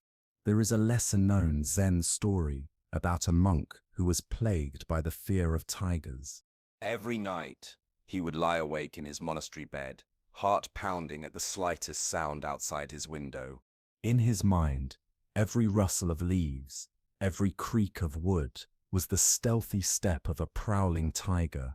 During the day, he carried a stick with him everywhere he went, convinced that at any moment he might need to defend himself. He memorized escape routes across the monastery grounds and rehearsed them in his head, as though his very survival depended on it. His fellow monks grew concerned by his obsession. Finally, one of them said gently, "Brother, there are no tigers in this region. There haven't been tigers here for more than 100 years. But the frightened monk shook his head. "That is exactly why they are so dangerous," he replied. "No one expects them anymore. That is when they will strike." When the abbot heard about this, he called the anxious monk to his chambers. "Tell me about these tigers you fear," the abbot said kindly. The monk described them in vivid detail. Their size, their stealth, their ferocity, the gleam of their eyes in the night, the sound of their breathing just beyond the walls. The abbot listened patiently. Then, after a long silence, he asked a single question. "Have you ever actually seen one of these tigers?" The monk lowered his eyes. "Well, no," he admitted, "but I have heard them. I have sensed their presence." The abbot smiled with compassion. "My dear friend, you have created tigers so real in your mind that you can hear them, smell them, even feel their presence. But they exist nowhere except in your imagination. You are not truly afraid of tigers. You are afraid of the stories your mind has woven. This is the fourth sacred truth. Most of the storms we prepare for never arrive. Most of our fears are phantom fears, creations of a mind that evolved to scan for danger, but has not yet learned to distinguish between real threats and imagined ones. Now pause for a moment and reflect on your own life. Think back over the past 5 years. Remember all the things you worried about, the job you thought you might lose, the relationship you feared was ending, the health scare that seemed so ominous, the financial collapse you rehearsed in your head. How many of those feared disasters actually materialized in the exact way you imagined them? Most people discover that the vast majority of their worries never come to pass. And of the few that do manifest in some form, they almost never unfold with the catastrophic intensity the mind predicted. We are remarkably resilient creatures, far more capable of handling real challenges than our anxious imagination gives us credit for. There is another Zen teaching about a merchant who set out on a journey to a distant city, carrying a valuable cargo. Along the way, he heard rumors that the road ahead was plagued by bandits who robbed and killed travelers. Fear consumed him. Every mile he traveled, he imagined the ambush. He saw the bandits in the shadows of the trees, heard them in the whisper of the wind, felt them in the beating of his chest. Finally, he could bear it no longer. He turned back and returned home, abandoning his mission and forfeiting the riches he had hoped to gain. Years later, he learned the truth. There had never been any bandits on that road. The rumors had been started by a cunning competitor who wanted to discourage others from trading. The merchant had not only lost the potential profits of his journey, he had also missed the chance to build valuable relationships and expand his life. Fear had stolen from him more effectively than any bandit ever could. And so, it is with us. The threats our minds invent are often more costly than the actual challenges we face. Our phantom fears keep us awake at night, exhaust our bodies, and rob us of opportunities. But the storms we spend our lives bracing for, more often than not, never truly arrive. His fear of an imaginary threat had cost him very real opportunity. Buddha taught that our minds are often like this merchant, more afraid of imagined dangers than attentive to actual possibilities. He called this pattern the second arrow of suffering. The first arrow is what actually happens in life: loss, disappointment, illness, failure, change. These are unavoidable. No human being escapes them. But the second arrow is the one we shoot into ourselves. The endless stories we tell about what happened, or more often, what might happen next. The first arrow hurts. The second arrow is optional. Consider Sarah. For months she lived in agony over the possibility of being laid off. Every morning she woke with a knot in her stomach. Every evening she returned home exhausted from the weight of fear. She imagined losing her job, being unable to pay her mortgage, explaining unemployment to her children, disappointing her family. She lost sleep. Her health began to break down. Her relationships became strained. In truth, Sarah was still employed, yet mentally and emotionally, she was already unemployed, already living inside the worst-case scenario. When the layoffs were finally announced, Sarah's position was in fact eliminated. But instead of the catastrophe she had feared, she discovered something she never imagined. Her severance package was generous. The job market in her field was strong, and within 6 weeks, she found a better position than the one she had lost. Looking back, she said, "I realized I had been living in a horror movie of my own creation. The actual experience of losing my job and finding a new one was far less painful than the months I spent imagining it would be. I had wasted so much energy fighting phantoms." This pattern is so common that Buddha developed specific teachings about mental formations, the habitual ways the mind constructs our reality. These formations act like lenses through which we experience the world. When our formations are dominated by fear, we see threats everywhere. When they are shaped by peace, we see opportunities instead. The same mind that invented tigers in a monastery is the mind that sees catastrophe in every change, betrayal in every silence, rejection in every delayed response. It is not that the mind is malicious, it is simply trying to keep us safe. But too often, it cannot distinguish between real danger and potential danger, between reasonable caution and paralyzing fear. There is a Zen story of a master renowned for his fearlessness. A student once asked him, "Master, are you not afraid of anything?" The master replied, "I am afraid of many things, but I have learned to distinguish between the tigers that are actually in the room and the tigers that exist only in my mind." The student pressed further, "How can you tell the difference?" The master smiled. "The real tigers demand action. The imaginary tigers demand only understanding. This is the key to working with phantom fears. Learning to distinguish between threats that require action and fears that require only awareness. When you feel afraid, pause and ask, is this tiger real, or is this tiger imaginary?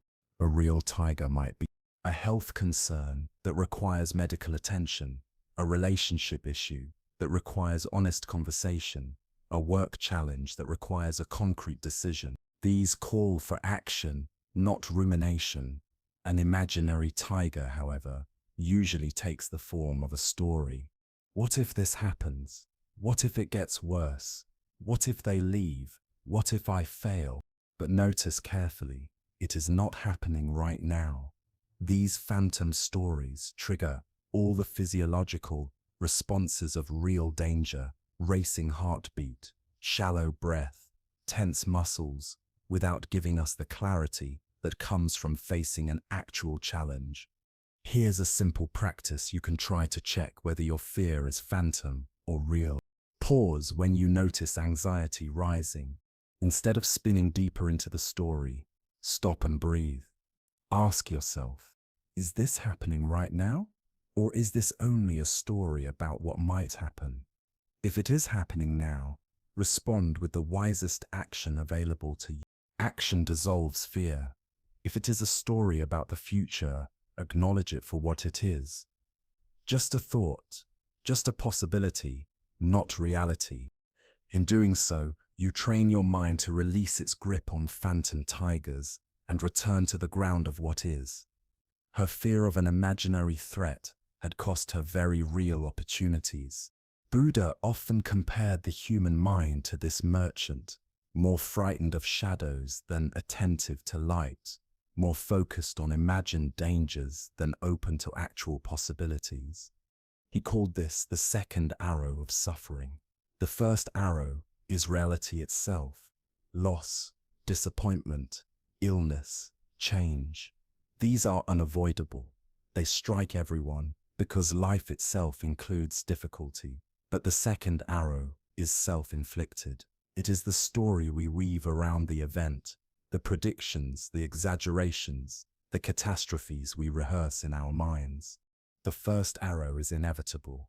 The second arrow is optional. We do not have to stab ourselves with phantom arrows while already carrying the wound of the real one. Take Sarah's story. She spent months in agony about a possible layoff at her company.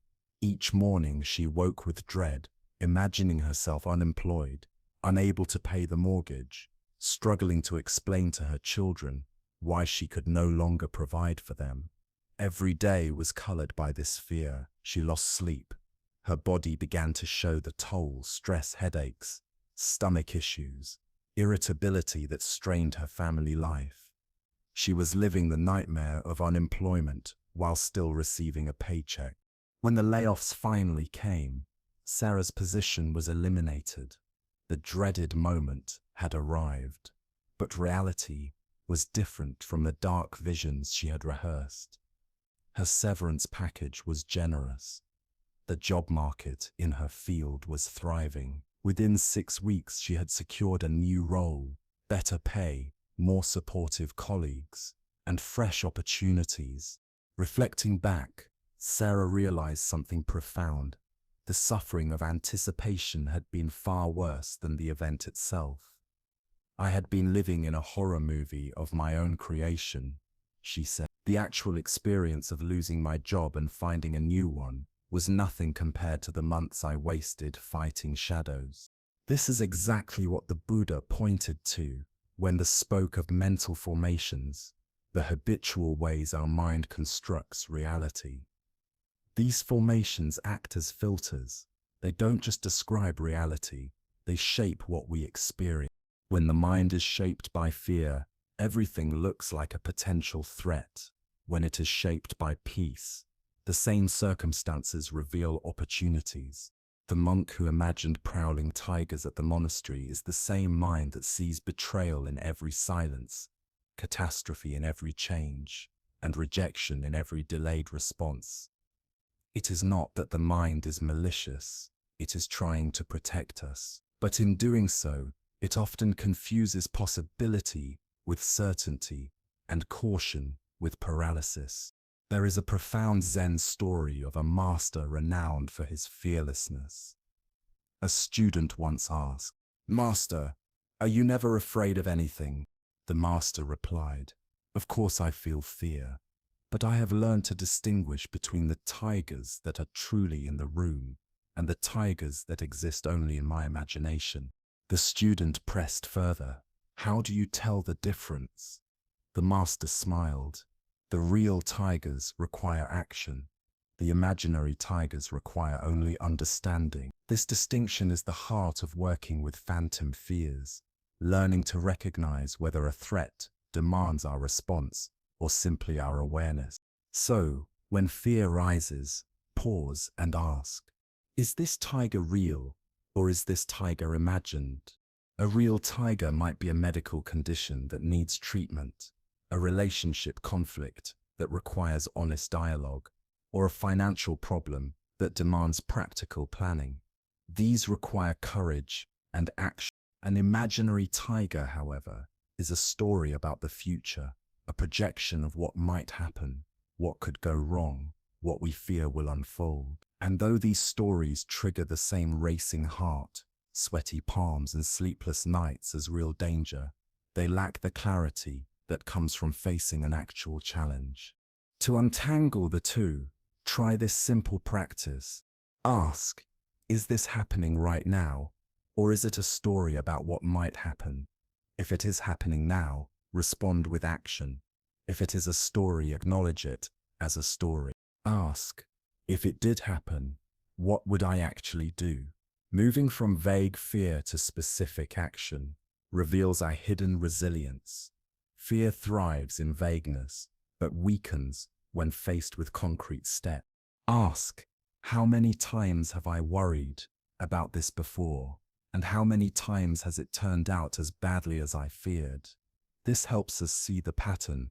Worry repeats, but reality rarely matches its script. Ask, what am I not noticing because I am so fixated on this fear? Fear narrows vision, but awareness opens it. When we stop staring at imaginary tigers, real opportunities appear. Michael, a manager at a growing company, discovered this. He was assigned to give a presentation before the board of directors. For weeks he rehearsed failure, forgetting his words, the projector breaking down, the directors ridiculing him as incompetent. His anxiety consumed him. But when he applied the practice, things shifted. Is this happening now? No, it was still 3 weeks away. If something went wrong, what would I do? He realized he could bring backup slides, practice handling questions, and remember why he had been chosen in the first place. His expertise. How many times had he feared presentations before? Every time. And how many had gone badly? None. What was he not seeing? He realized he was so focused on failure that he hadn't prepared for success. As he shifted his attention from phantom disasters to practical preparation, his confidence grew. By the day of the presentation, he felt calm, not because nothing went wrong, but because he was prepared to respond to whatever. This is what the Buddha meant when he distinguished between pain and suffering. Pain is life's unavoidable arrows, illness, loss, difficulty. Suffering is the unnecessary second arrow, the story we weave around pain. Villagers preparing endlessly for floods that never came suffered more from their imagination than they ever would have from real water. Their resources, their sleep, their peace were drained by phantoms. The Buddha said, "Our mind is like a sky, vast, clear, open. But our mental formations are like clouds. When fear dominates, the sky seems dark, the world seems hostile. Yet the vast sky of awareness is always present, always untouched behind the passing clouds." Zen reminds us, you are an aperture through which the universe is looking at itself. But if that aperture is clouded by fear, the universe sees only danger. When it is clear, it sees possibility, beauty, and vastness. This does not mean naivety. It does not mean ignoring preparation. It means drawing a line between wisdom and worry, between readiness and obsession. It means trusting your ability to meet life as it is, rather than exhausting yourself with what might be. Jessica's story brings this home. When diagnosed with a condition requiring regular monitoring, her mind raced to the darkest future: aggressive cancer, failed treatments, leaving her children motherless. She lived for weeks in anticipatory grief for a death that had not arrived. Then her doctor explained, with proper monitoring, the condition was stable and manageable. Most patients lived long, healthy lives.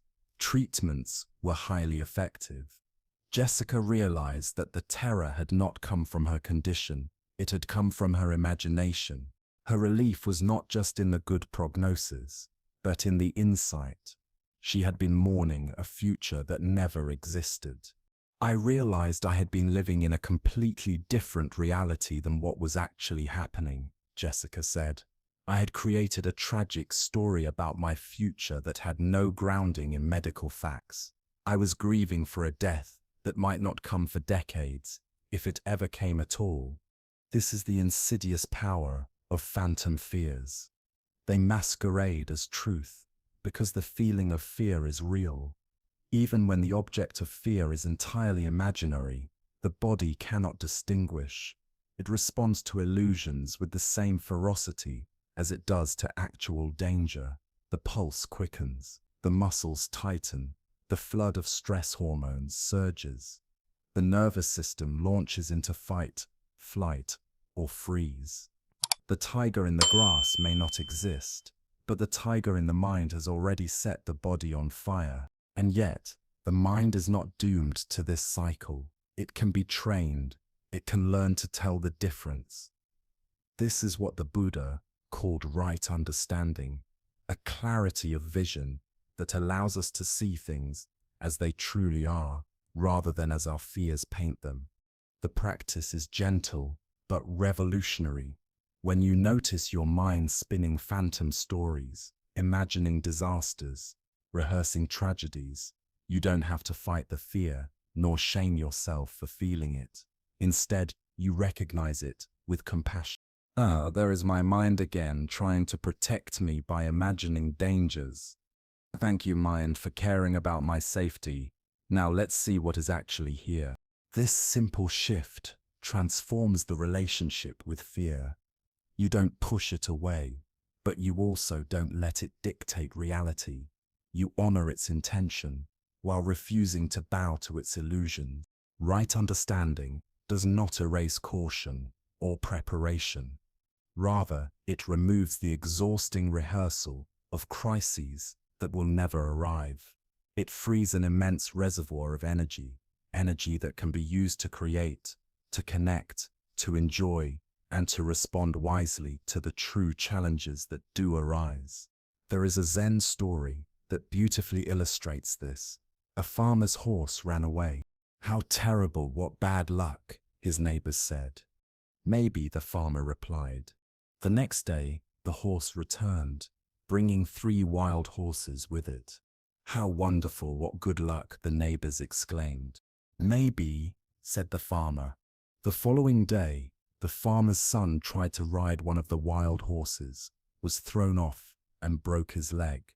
"How terrible, such misfortune," the neighbors said. "Maybe," said the farmer.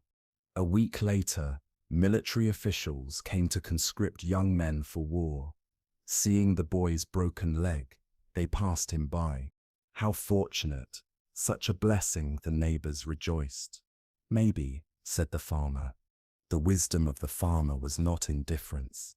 It was presence. He did not cling to quick judgments about good or bad, fortune or disaster. He responded appropriately to each moment as it unfolded, but refused to waste his life on stories about what it all meant or where it might lead. This parable reveals a profound truth. Life is far too complex, too vast, and too intertwined for our limited perspective to judge outcomes. What we fear as catastrophe may open the door to opportunity. What we celebrate as triumph may carry hidden challenges. Trying to predict the long arc of events is as futile as trying to capture the wind in our hands. The farmer's maybe was not apathy. It was wisdom. A wisdom rooted in reality rather than in projections about reality. And this brings us back to what the Buddha called the fourth sacred truth: most storms never arrive. Most of our fears are phantom fears, fabrications of a mind that wants desperately to keep us safe, but ends up building prisons instead of shelters. When we learn to tell the difference between real tigers and imagined ones, we stop wasting our lives battling enemies that exist only in thought. But there is something even deeper hiding beneath this endless habit of preparing for disasters that never come. Why does the mind do this? Why do we cling so fiercely to imagined scenarios, rehearsing the worst, carrying the weight of 1,000 futures? Often, it is not really about the disaster at all. It is about something more fundamental, our struggle with uncertainty itself. The unease of not knowing, the inability to control outcomes no matter how much we prepare, or worry. And that brings us to perhaps the most challenging truth of all, the one that sits beneath every phantom tiger, every imagined storm, every restless night of anxious thought. Let's explore that next. Control blocks the flow of faith.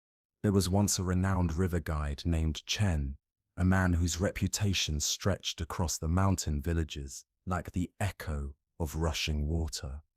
For 20 years he had navigated the same set of treacherous rapids. He knew every bend, every hidden rock, every swirling current that could overturn the unwary.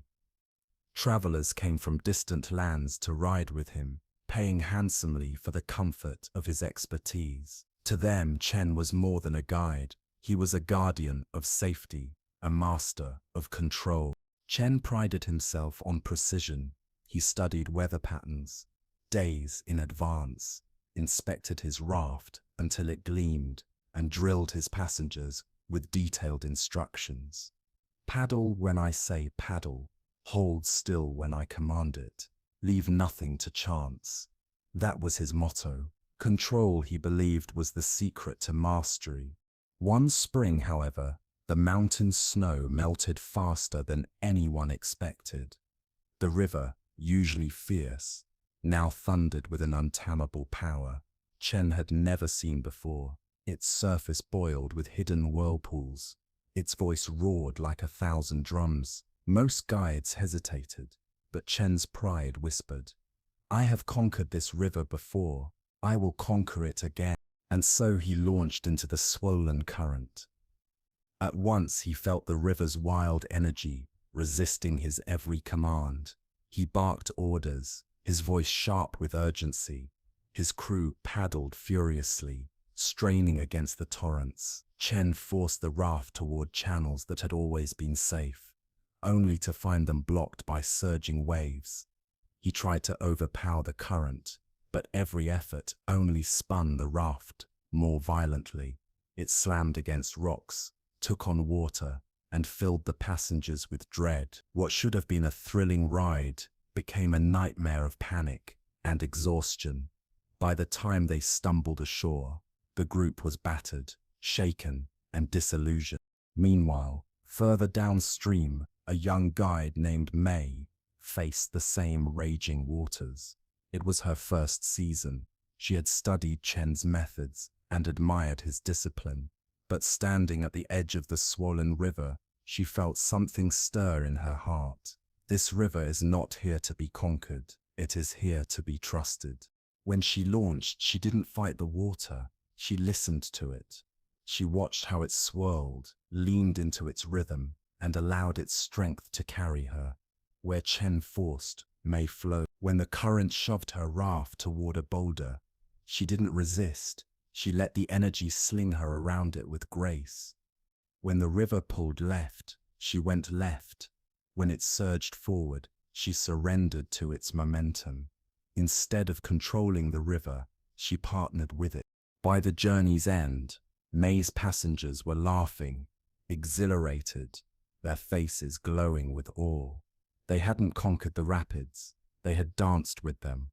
What they experienced was not domination, but communion with something larger than themselves. That night, Chen sat by the river, humbled and shaken. 20 years I have guided this river, he whispered, and today it defeated me. How could a novice succeed where I failed? He stared into the water as moonlight rippled across its surface. The river flowed effortlessly around rocks that had broken his raft's path. It did not resist. It did not cling.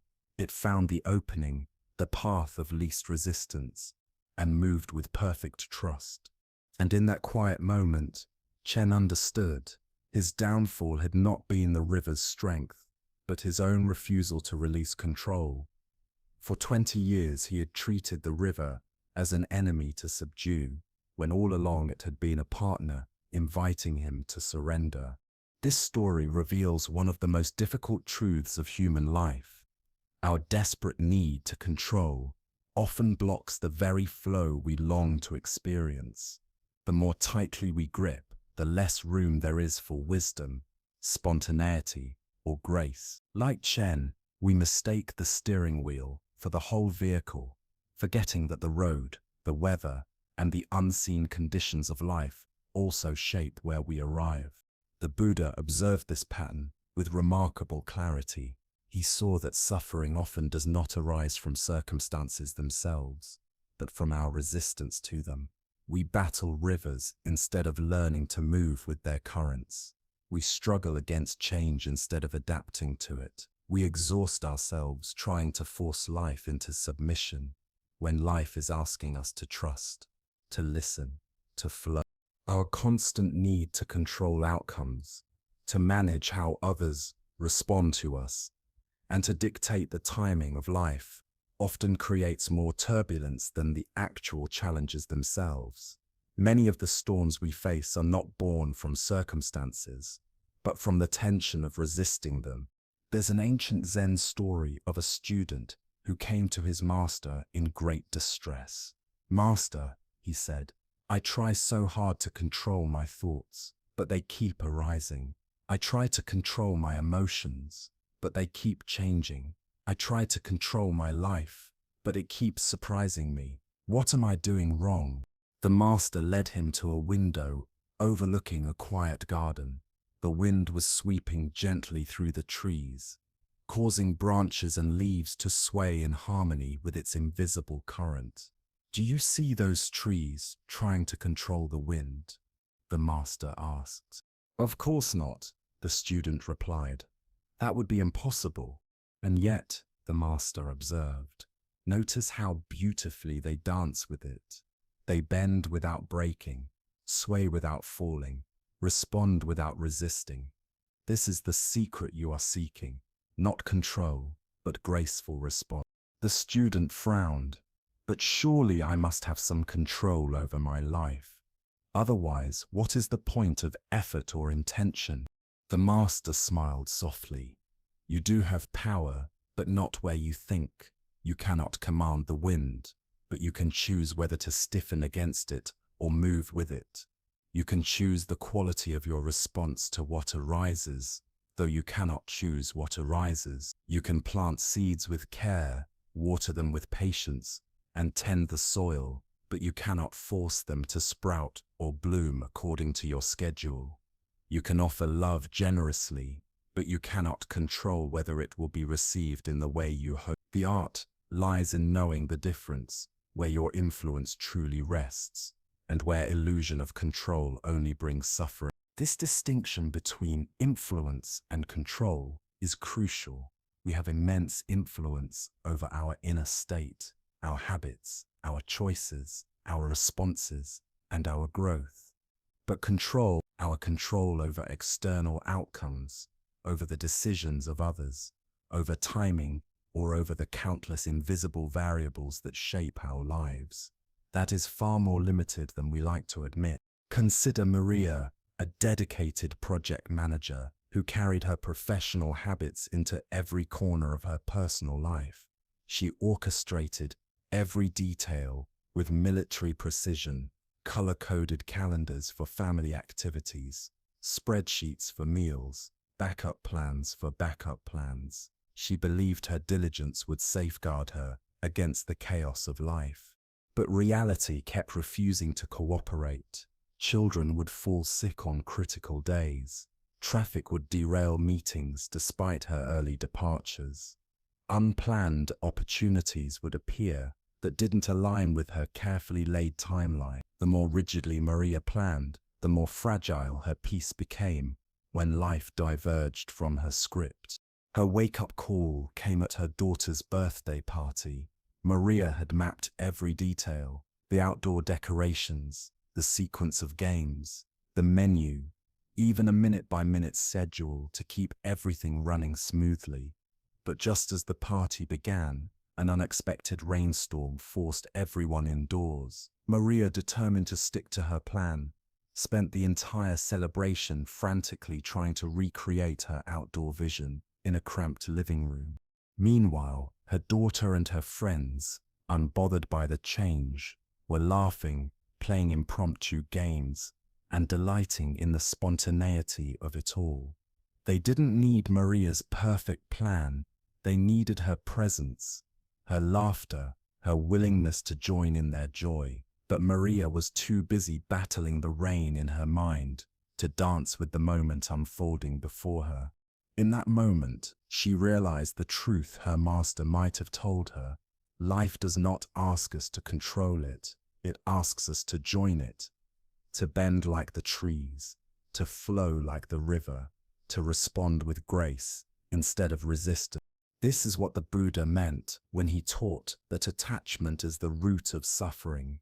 In Buddhist terms, attachment does not mean loving deeply or caring sincerely. It means clinging tightly to particular outcomes, insisting that life conform to our expectations, and suffering when it inevitably does not. There is a Zen teaching story about a farmer who was so determined to grow the perfect crop that he sabotaged it with his very care. Every evening, anxious about his seedlings' slow progress, he would go into the fields and tug at them to make them grow faster. Each morning, he returned only to find his plants wilted, their fragile roots damaged. Confused and heartbroken, he wondered how his devotion could be killing what he loved most. At last, a wise neighbor told him, "Your plants do not need your force, they need your faith. Plant good seeds, tend the soil, give water and sunlight, and then trust the process. Growth has its own rhythm. No amount of worry can accelerate it." This story illustrates the subtle yet profound difference between effort and force, between care and control. Effort and care move in harmony with natural processes, aligning with the wisdom of timing. Force and control fight against them, trying to bend life to the will of our impatience. One nurtures growth, the other suffocates it. But why do we cling so desperately? Why do we grasp for control as though our very survival depends on it? The Buddha taught that behind every impulse to control lies fear. Fear of loss, fear of pain, fear of uncertainty, fear of not being enough. Control appears to us like armor, protection against the unknown, a shield against the chaos of life. Yet here lies the paradox. The armor quickly becomes the prison. The more we tighten our grip, the more rigid and narrow our experience becomes. We miss unexpected opportunities because they do not fit into our pre-written script. We strain relationships because others refuse to follow the lines we've drafted for them, and we exhaust ourselves endlessly, wrestling with the inevitable flow of change, imagining we can stop the river of impermanence with our bare hands. Another story captures this truth with quiet elegance. There was once a tea master, renowned for his dedication to the way of tea. He was obsessed with creating the flawless ceremony. Every gesture had to be precise, every movement memorized, every detail controlled. For years he rehearsed, anticipating every possible variation, polishing his art until it gleamed with mechanical perfection. One day, a revered Zen master came to observe his ceremony. The tea master, anxious to perform flawlessly before such a guest, became overwhelmed. His hands trembled. He spilled water. He fumbled with the implements. With each mistake, his agitation deepened. By the end, he felt ruined, humiliated. Bowing low, he whispered, "Forgive me, master. I have disgraced the way of tea with my clumsiness." The Zen master only smiled. "My dear friend," he said, "that was the most beautiful tea ceremony I have ever witnessed." The tea master was stunned. But master, everything went wrong. How could this be beautiful? Precisely because it went wrong, the Zen master replied. In your mistakes, you finally stopped trying to control the ceremony and allowed it to breathe. The spilled water became part of its beauty. Your trembling hands revealed the vulnerability that makes the tea ceremony sacred. In letting go of perfection, true perfection appeared. This story reveals a deep truth. Our attempts to control often block the very beauty we are seeking. What we call perfection is not found in flawless execution or in controlling every detail. It emerges when we meet life as it is, with openness and grace. When we release control, authenticity shines through. There is another Zen tale that echoes this. It tells of a master calligrapher who spent decades perfecting his brush strokes. He could write the most elegant characters, each stroke carefully measured, each movement perfectly balanced. His calligraphy was admired for its precision and control. Yet, those who looked closely sensed something missing. The work was flawless, yes, but lifeless, like a flower pressed between pages, beautiful yet without breath. One day, as fate would have it, the master was rushing to finish an important commission. In his haste, he accidentally knocked over his inkstone. Black ink splattered across the pristine paper. For a moment, he froze. His instinct was to start over, to discard what was now ruined. But then something unexpected stirred inside him. Instead of resisting the accident, he let it become part of the art. He dipped his brush and began weaving his strokes through and around the splattered ink, allowing spontaneity to guide his hand. The result was unlike anything he had ever created. The characters danced with vitality. The ink blotches, once seen as mistakes, became the heartbeat of the piece. His controlled perfection had always been impressive, but this was alive. It breathed. It sang. When asked about this transformation, the master explained, "For years, I tried to control my brush. Only when I allowed the brush to move me did true artistry emerge. Beauty is not born from perfect control, but from perfect trust." This is what the Buddha called the middle way, the path that avoids the extremes of forcing and giving up, of overexertion and passivity. It is the balance where we act with care and diligence, yet release our attachment to how things must turn out. The Buddha taught, attachment is the origin, the root of suffering. Hence, it is the cause of suffering. But he also reminded us that freedom does not mean indifference. We can care deeply without clinging. We can love fully without trying to possess. We can work diligently without being enslaved by results. Think of the difference between two parents, the helicopter parent and the gardener parent. The helicopter parent hovers anxiously, trying to control every detail of their child's life, shielding them from all difficulties, micromanaging every choice, preventing all failure. Though motivated by love, this control often breeds children who are anxious, dependent, and fearful of the world. The gardener parent, by contrast, provides soil, sunlight, and water. They guide and protect when needed, but trust the natural unfolding of their child's growth. They understand that children, like plants, have their own timing and wisdom. The result is often children who are more resilient, confident, and capable of navigating life on their own. The wisdom lies in knowing what belongs to us and what belongs to life. You can control your effort, but not the results. You can control your response, but not what triggers it. You can control your preparation, but not the final outcome. So how do we live this truth? How do we build faith while loosening the grip of control? First, practice the sphere of influence exercise. Draw 3 circles on a piece of paper. In the smallest circle, write what you can control directly: your thoughts, your words, your choices, your actions. In the middle circle, write what you can influence but not control: your relationships, your workplace, your habits of health. In the largest circle, write what is completely beyond your control: other people's decisions, economic conditions, the weather, aging. Whenever stress rises, pause and ask, which circle does this belong to? If it is in the outer circle, release it. If it is in the middle, seek wise influence without attachment. If it is in the inner, act wholeheartedly. This simple practice can reorient your energy from futile resistance to empowered clarity. Second, cultivate what we might call the gardener's faith.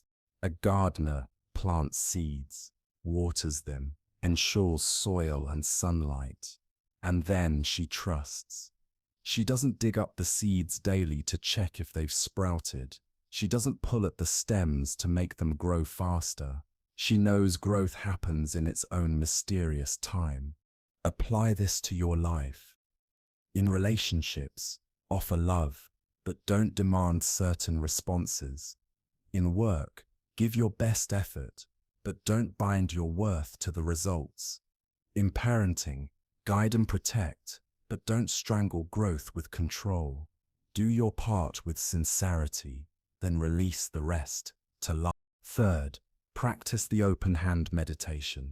Sit quietly and bring to mind something you've been gripping too tightly: a situation, a person, a desired outcome. Imagine holding it in your closed fist. Feel the tension of that grasp, the effort, the fear, the exhaustion. Then slowly open your hand in your imagination. Let the palm rest open, spacious, ungrasping. Notice the sense of release, the relief that comes from no longer clutching. What you hold with an open hand can still rest with you, but without chains, without struggle. This is the heart of faith, not blind belief, but a quiet trust in the flow of life. It is the wisdom of knowing I will give what I can give, and I will meet what comes as it comes. Now slowly open your hand, gently uncurling your fingers, and place whatever you are holding in the soft openness of your palm. Take a moment to observe the shift. Notice the subtle but profound difference between gripping tightly and simply holding with care, between control and support, between clutching in fear and resting in trust. This simple physical act is more than a gesture. It is a lesson encoded in the body. It teaches us what emotional release feels like in a tangible way. In your open palm, the object remains safe, yet free. You can still care for it, still value it, but you no longer suffocate it with fear. You give it space to stay if it must, or to leave if it must. True care does not imprison. True love allows. From here arises the fourth practice, developing what psychologists call response flexibility. This is the ability to pause before reacting, to widen the space between stimulus and response. Imagine a moment when life veers off track, a plan collapses, a door slams shut, an expectation crumbles. Our habitual instinct is to force things back into our preferred shape, to drag events onto the track we had chosen. But what if, instead, you stopped for just a breath and asked, what is this moment teaching me? What hidden gift lies within this detour? What possibility is opening that I never would have chosen on my own? Life often works in paradoxes. The detour can sometimes lead to a more breathtaking destination than the original path. The mistake you once cursed may reveal an opportunity that reshapes your entire life. The challenge that once felt unbearable may awaken an inner strength you didn't know lived within you. There is an old Zen poem that speaks to this mysterious unfolding. Sitting quietly, doing nothing, spring comes, and the grass grows by itself. These words do not suggest laziness or passivity. They are a reminder that not everything blooms under the command of effort. growth, healing, love, creativity, and wisdom. These forces move according to a deeper rhythm, a sacred timing beyond our calendars and clocks. Our role is not to control these mysteries, but to create the fertile soil, the supportive conditions, and then step back, trusting the invisible intelligence of life. Rebecca, a woman devoted to caring for her aging mother with dementia, discovered this lesson the hard way. At first, her heart brimmed with determination. She researched tirelessly, devoured every article, tracked every medication with precision, and tried to anticipate and prevent every outburst of confusion or fear. But dementia is a tide that does not obey the hand of human effort. The more she fought to control its course, the more drained, defeated, and heartbroken she became. No timeline could be managed. No strategy could slow the inevitable progression. Finally, in the quiet exhaustion of her struggle, Rebecca surrendered. She stopped trying to control the disease and chose instead to simply be with her mother, with love, with presence, with patience. Something miraculous unfolded in this shift. Instead of resisting each symptom like an enemy, she learned to dance with her mother's changing reality. Instead of mourning who her mother had been, she began treasuring who her mother still was, right there, in each fleeting moment.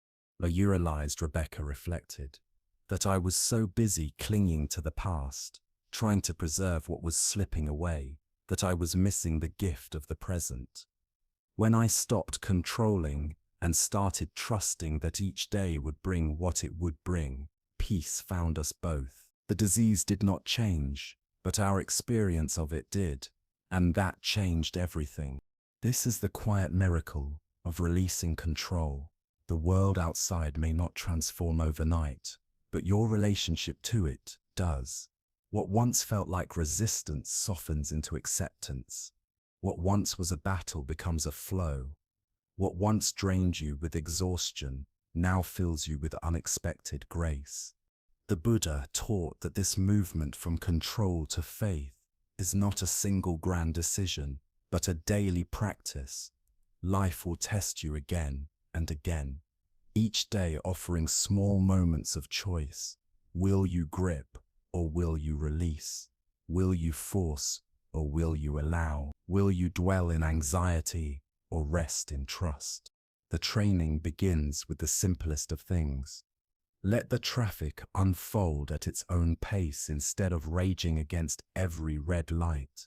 Let a conversation breathe, unfolding in its own rhythm, instead of trying to manipulate it toward your desired outcome. Trust your children enough to let them stumble, knowing their mistakes are part of their learning. These small acts of surrender build what the Buddha called the muscle of faith. The steady confidence that life has its own wisdom and its own timing, wiser than yours. There is a story told in Zen tradition of a young student of archery. Eager to master the art, he practiced obsessively, trying to control every minute detail, his posture, his breath, the angle of his bow, the tension of the string, the imagined flight of the arrow. He believed mastery meant control. Yet despite his relentless effort, the target often escaped him. His arrows flew, but they did not reach the heart. The harder the student tried to control each element of his practice, the angle of his arm, the stretch of the bowstring, the path of the arrow, the more inconsistent his shots became. His desire for perfection created tension, and that tension threw him off balance. For weeks, the master observed silently, watching his pupil struggle with precision and frustration. At last, he stepped forward and said gently, "You are trying too hard to shoot the arrow. Stop trying to shoot the arrow. Let the arrow shoot itself." "Master, that makes no sense," the student replied, bewildered. "How can an arrow possibly shoot itself?" Without words, the master demonstrated. He lifted the bow with effortless calm. His posture was steady, his breathing natural. When everything was aligned, the bow, the breath, the target, he simply released. There was no strain, no forcing. The arrow sang through the air and landed directly in the center of the target. I do not control the arrow, the master explained softly. I align myself with the target. I release with perfect trust. And then I let the arrow find its way. Control breeds tension, and tension misses the mark. Faith creates flow, and flow finds the center without effort. The student began to practice again, but this time he shifted his approach. Instead of micromanaging every detail, he surrendered to trust. He loosened his grip, softened his mind, and let the arrow fly when alignment naturally appeared. Slowly, his accuracy improved, but more than that, something unexpected happened. Archery stopped being a battle and became a meditation. Each arrow became a teacher, each release a lesson in letting go. The student realized that true mastery did not come from controlling the outcome, but from cultivating the quality of presence in each moment of participation. This is the fifth sacred truth. Control blocks the flow of faith. When we clutch too tightly at results, we create resistance that interferes with life's natural unfolding. But when we trust deeply, quietly, courageously, we invite flow, and in that flow, everything aligns with grace. And here lies something even more remarkable. When you begin to release control, you discover that letting go does not make you smaller, it makes you larger. It does not diminish your life, it expands it, stretching open the walls of possibility far beyond what the controlling mind could have imagined. This expansion leads us to the next teaching. Letting go creates space for growth. There once lived a wealthy collector named Akira. His life's passion had been the pursuit of beauty.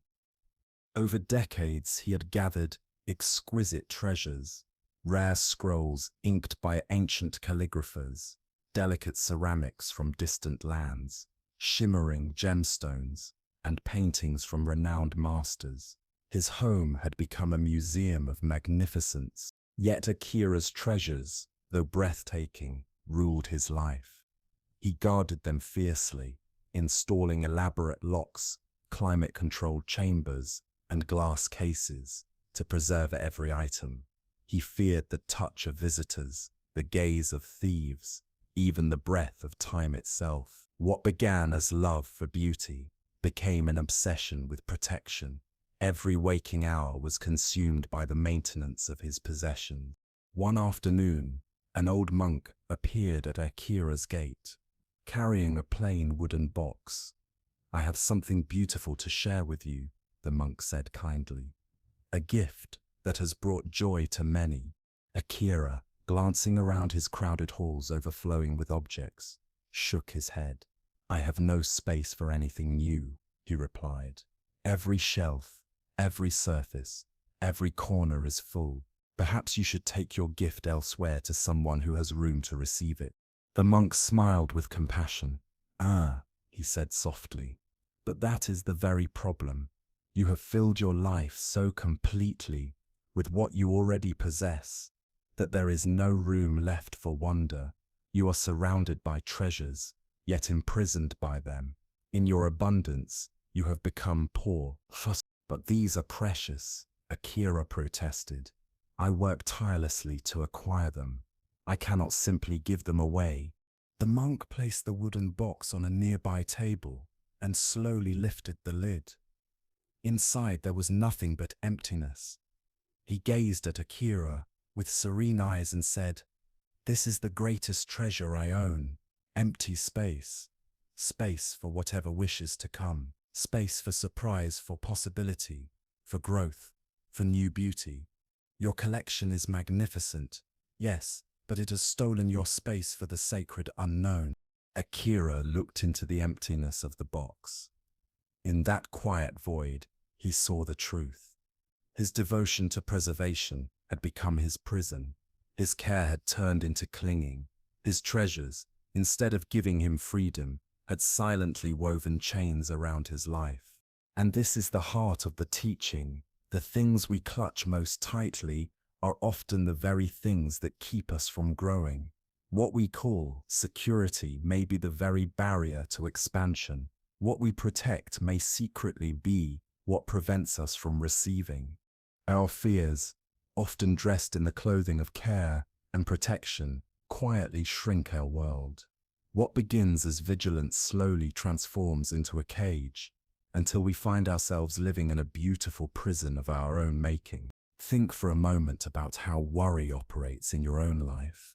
When you are consumed with anxiety about losing your job, how much mental room remains for exploring new opportunities or developing new skills? When you are obsessing about a relationship problem, how much energy is left to actually nurture that relationship, to listen deeply, or to offer love with openness?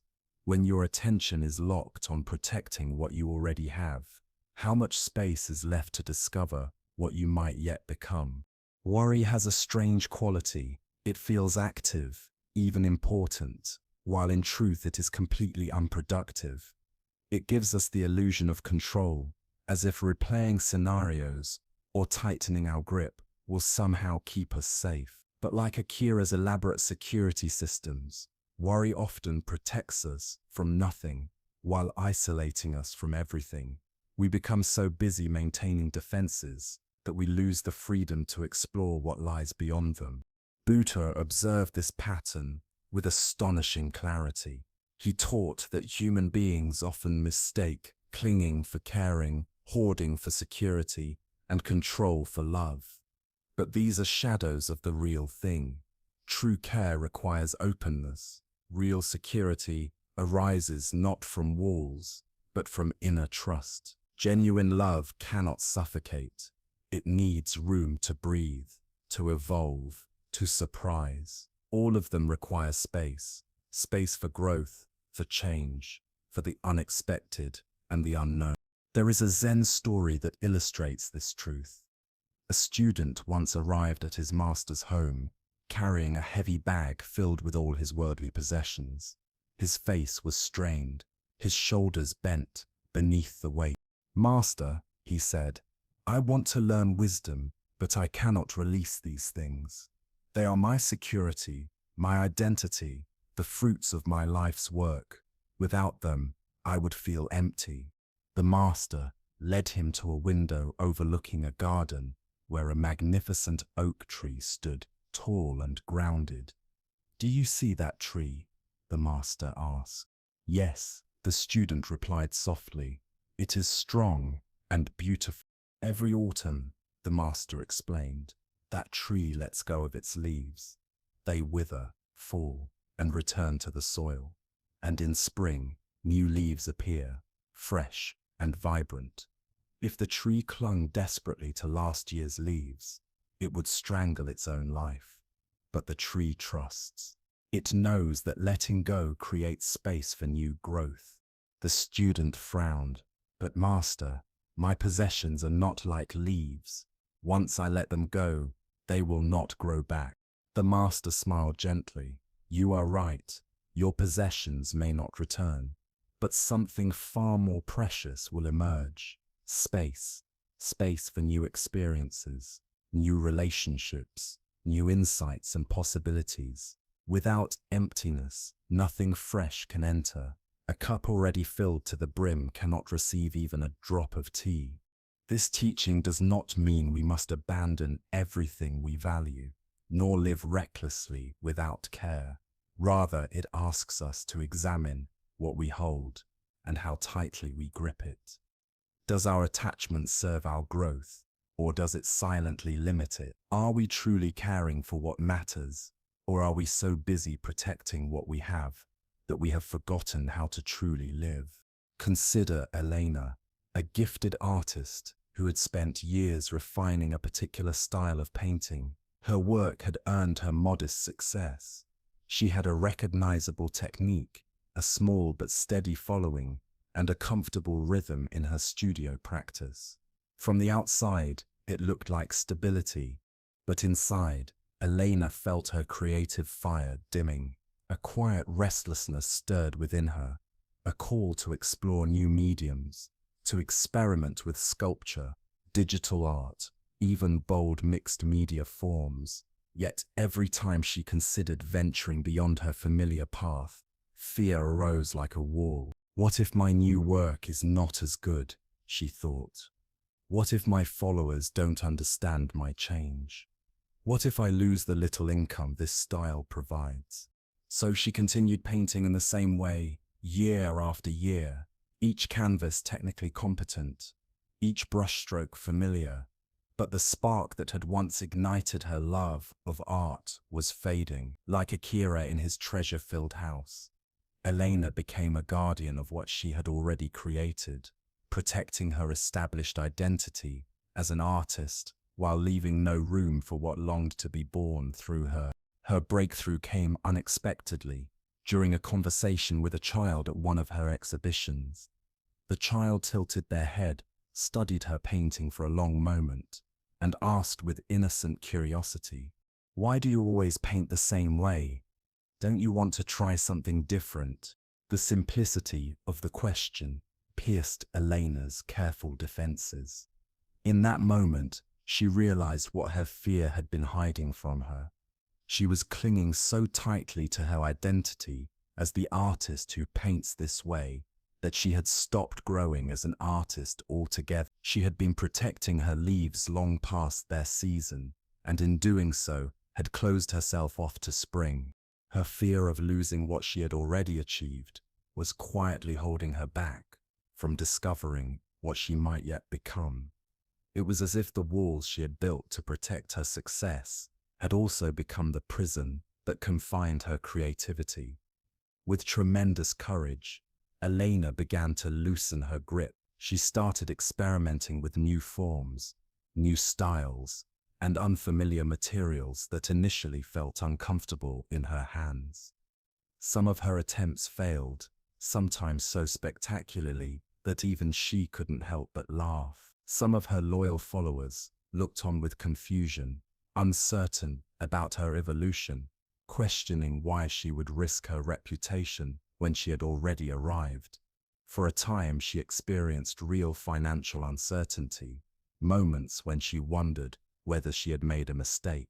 But in stepping beyond the safety of her established identity, in letting go of her need to always be Elena the painter, she discovered something far greater. She could become simply Elena, a creative being without borders, free to follow whatever called to her spirit. Her work no longer needed to fit into the neat category she once clung to. She could explore, play, and express in new ways. I realized I had been living in a very small version of myself, Elena reflected. Not because the world was limiting me, but because I was limiting myself out of fear of losing what I already had. When I finally let go of that fear, I discovered there was so much more waiting for me than I had ever imagined. This is what the Buddha meant when he taught that attachment creates suffering, not the attachment that springs from genuine love or compassion, but the attachment that clings and grasps, the desperate holding on that tightens our fists around what we already possess. Our hands close so tightly that we cannot receive what life is trying to place into them. There is a Zen teaching story about a monkey who discovered a jar with a narrow neck filled with nuts. The monkey could easily slip its hand inside and grab a handful, but when the fist was full, it became too large to pull back out. Freedom was just a release away. The monkey could have simply let go of some of the nuts and withdrawn its hand. Yet blinded by greed and grasping, it refused to release its prize. Hunters understood this flaw in the monkey's nature, so they tied jars to trees and waited. The monkeys, trapped by their own unwillingness to let go, caught themselves. This isn't just a story about monkeys, it's a mirror held up to human nature. How often do we stay trapped in jobs, relationships, or patterns that no longer nourish us, simply because we are unwilling to let go of what we've already invested? How often do we cling to past achievements, old identities, or outdated versions of ourselves, fearful of stepping into something new. The Buddha once said, "In the end, just three things matter: how well we have lived, how well we have loved, and how well we have learned to let go." These words point to the deep connection between letting go and truly living. Letting go does not mean becoming cold or indifferent. It is not detachment in the sense of apathy. Rather, it is about creating spaciousness, allowing life to flow through us without obstruction, allowing love to breathe freely, allowing creativity to flourish without fear. The paradox is striking. The more we try to hold on to life, the less alive we feel. The more we try to control love, the less love we actually experience. The more we cling to a fixed identity, the less authentic we become. Letting go is not about losing what matters. It is about creating room for what truly matters to grow. Marcus discovered this truth in his own way. After years of success as an individual contributor, he was promoted to a leadership position at his company. His pride had always rested in his personal expertise and his ability to work independently. But this new role was different. It required him to guide teams, to delegate responsibility, and to trust the capabilities of others. At first, Marcus resisted. He tried to carry his old way of working into his new position. He would assign tasks, but then micromanage their every detail. He would attend team meetings, but still insist on being the expert in every conversation. He would encourage collaboration, yet secretly believed he could do most things better himself. The result was predictable: exhaustion for Marcus and frustration for his team. He was stuck between two worlds, unwilling to release his old identity as the lone expert, while attempting to embrace his new identity as a leader. Like the monkey with its hand in the jar, Marcus had trapped himself through grasping, unable to see that freedom, trust, and growth were waiting just on the other side of letting go. Marcus's transformation began with a difficult realization. He had to choose. He could either remain the smartest person in the room, or he could grow into the role of an effective leader, but he could not be both at the same time. His old identity clashed with his new responsibilities. The moment he loosened his grip on the need to always be the expert, a new space opened within him, a space where he could become something far more valuable, not the one who shined brightest, but the one who helped others discover their own light. It was terrifying to release my grip on being right about everything, Marcus admitted. But when I finally made space for other people's expertise, I discovered that leadership wasn't about having all the answers. It was about asking better questions and creating the conditions for others to flourish. This transformation didn't come in a single leap. It wasn't instant. It was a slow, deliberate practice of what could be called sacred letting go, the conscious release of identities, expectations, and patterns that once served a purpose, but had now become obstacles. Letting go, in this sense, wasn't about losing who he was. It was about making room to grow into who he could become. So how do we practice this sacred art of release in our own lives? Let's explore some rituals that turn letting go from an abstract idea into a living, daily practice. The empty cup ritual.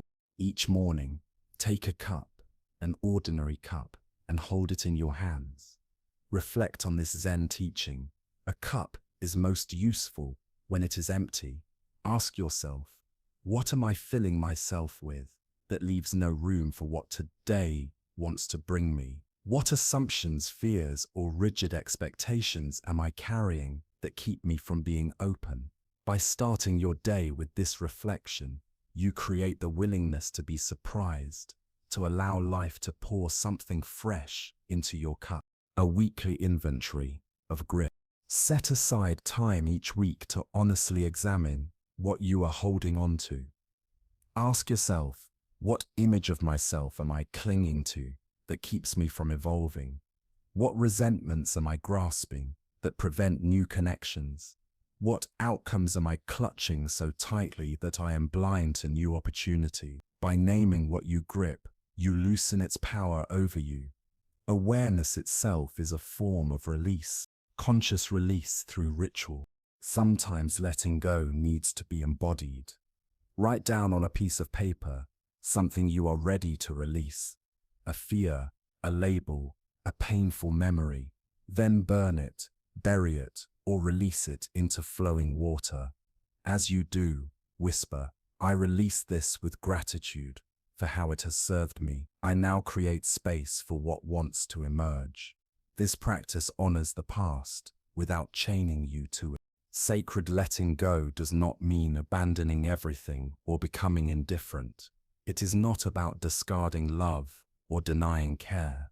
Rather, it is about learning the difference between healthy attachment and suffocating grasping. You can love deeply without trying to possess the people you love. You can dedicate yourself to your work without becoming enslaved to outcomes. You can honor your past without being imprisoned by it. A Zen poem captures this balance beautifully. Hold everything lightly, including your opinions about holding everything lightly. The tighter you grasp, the more slips through your fingers. The more gently you hold, the more securely it rests in your care. The wisdom here is profound. True security does not come from gripping tightly, but from developing trust in your own resilience.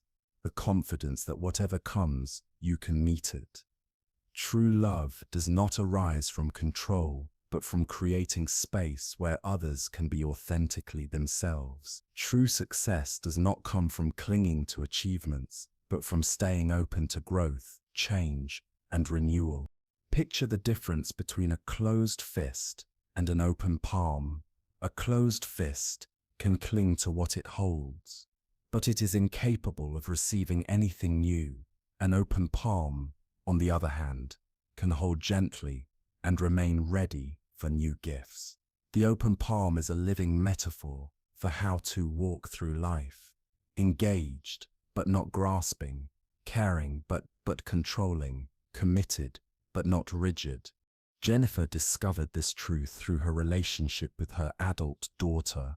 She carried in her heart a very clear vision of what she thought would make her daughter happy: a stable career, the right relationship, a predictable lifestyle. Out of love, she shared advice, forwarded job postings, and offered warnings about choices she feared would cause harm. She meant well, but her love became entangled with control. The more Jennifer tried to shape her daughter's path, the more distance grew between them. Her daughter began to share less, to visit less, and to walk her own path in ways that seemed to defy her mother's advice. What Jennifer thought was guidance was felt as interference. Her love, wrapped in the tightness of control, was pushing away the person she longed to draw closer. The violinists began to respond organically to the cellos. The woodwinds listened intently to the brass. The percussionist, freed from waiting for a visual cue, allowed his sense of rhythm to guide him in harmony with the others. What emerged was not chaos, but something far richer than Yamamoto had ever expected. Music that was alive, breathing, filled with dialogue between instruments rather than commands from the podium. As he sat in stillness, Yamamoto felt a realization bloom within him. For decades he had believed that control was the source of beauty, that order was the essence of greatness. Yet here, in his absence, the music revealed another truth. Beauty arises not only from control, but from trust. Harmony emerges when each voice has space to listen, respond, and express itself authentically. When the final chorus soared through the hall, Yamamoto felt tears streaming down his face. The Ninth Symphony had never sounded more human, more divine, freer. At that moment, he understood what years of discipline and mastery had hidden from him. Life does not flow through control. Life flows when you step aside. From then on, Maestro Yamamoto's conducting changed. His gestures became lighter, more like invitations than commands. He shaped the beginning of phrases, but allowed their endings to be carried by the musicians. He guided, but he no longer gripped. Critics, who once praised his precision, began to remark on something new. His performances now carried warmth, unpredictability, and a spark of magic that had been missing before. When asked what had changed, Yamamoto simply smiled and said, "I stopped trying to own the music. I began letting the music own me." This story, like Jennifer's open hands and Marcus's leadership, points to the same timeless truth. The deepest beauty in life is revealed not through control, but through spaciousness. The more tightly we clutch, the more life resists. The more gently we hold, the more life flows through us in ways we could never have orchestrated ourselves. This is the final paradox of letting go. What feels like surrender is actually empowerment. What feels like loss is actually freedom. What feels like stepping aside is actually stepping into harmony with the greater rhythm of existence.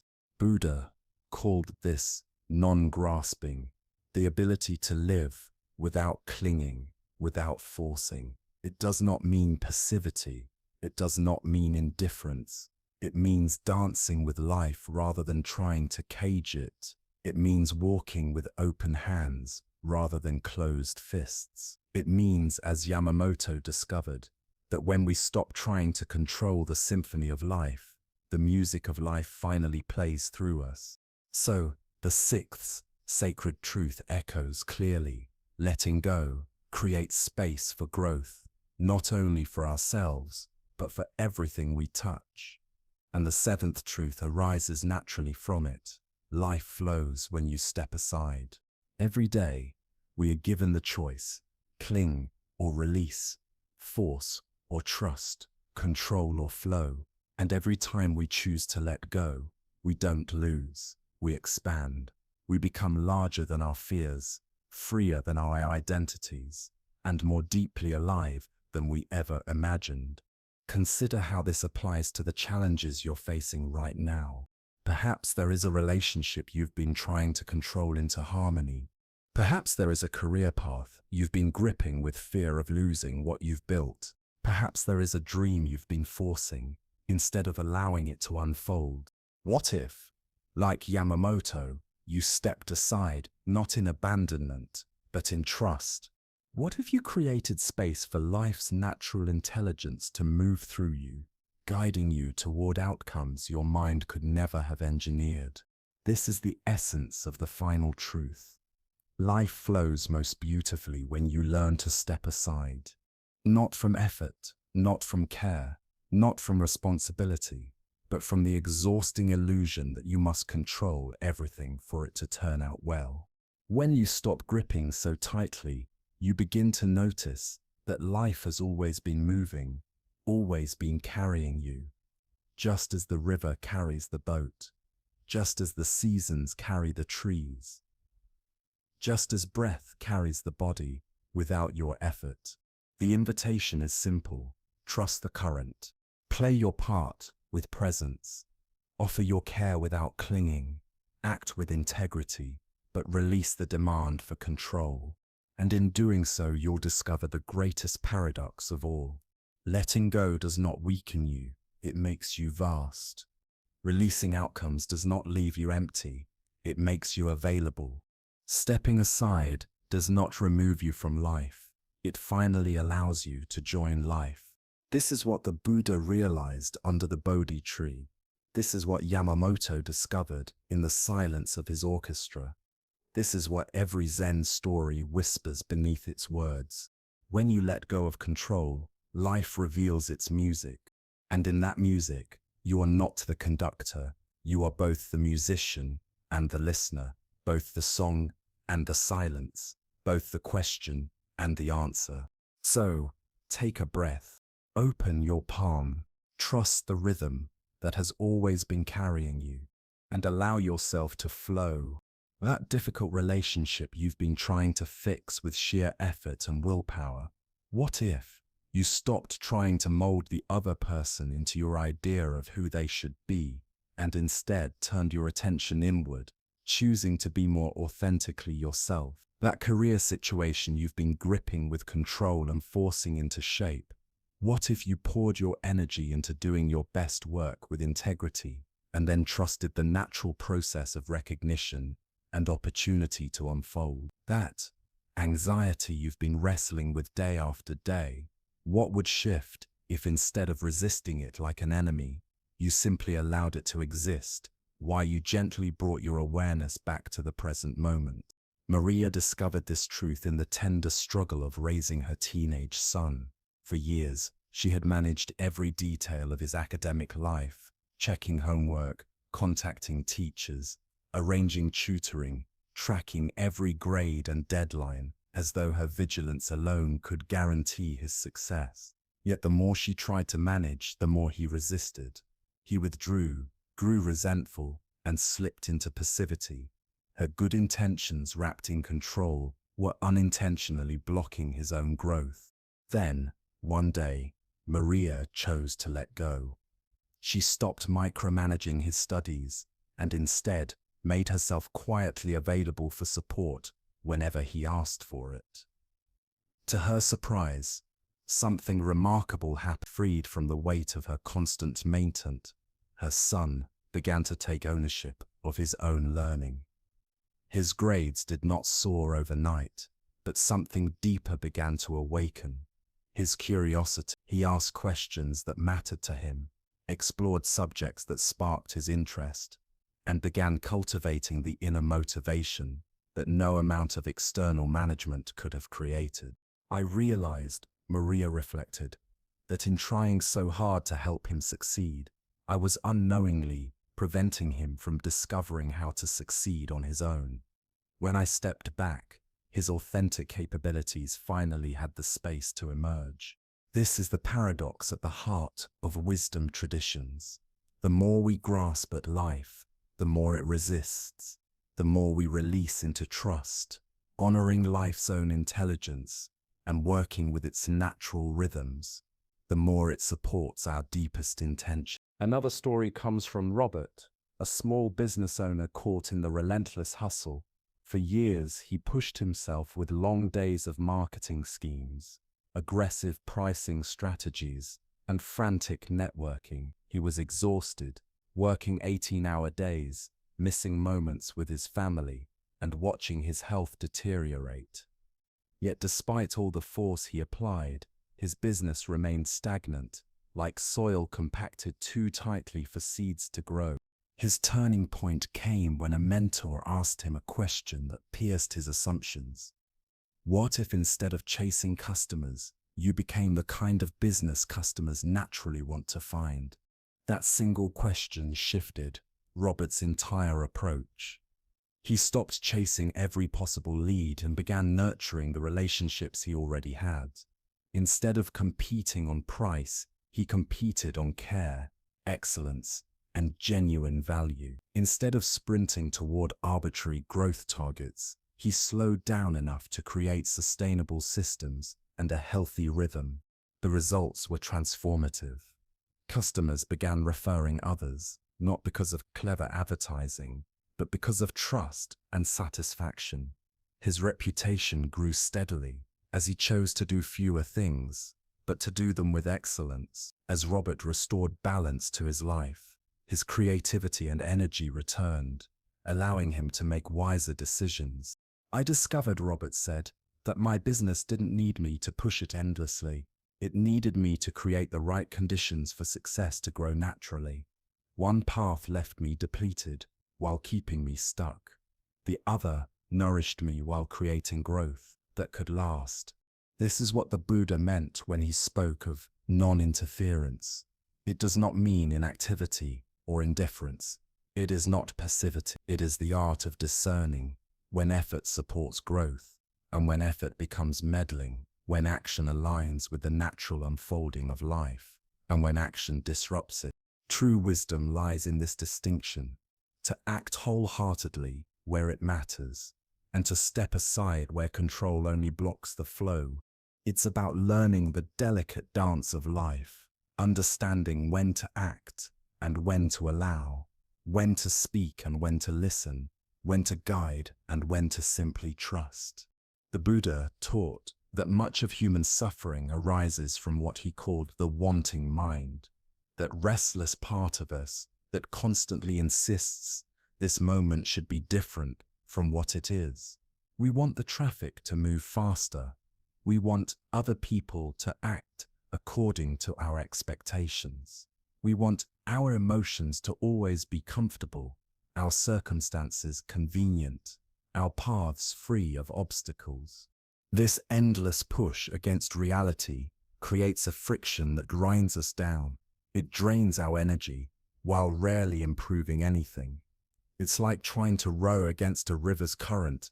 You exhaust yourself, yet move nowhere. But something shifts the moment you begin to work with reality rather than against it. When you step aside from the ego's endless demand to control everything, you start to notice something extraordinary. Life itself has an intelligence. There is a current of aliveness flowing through every situation.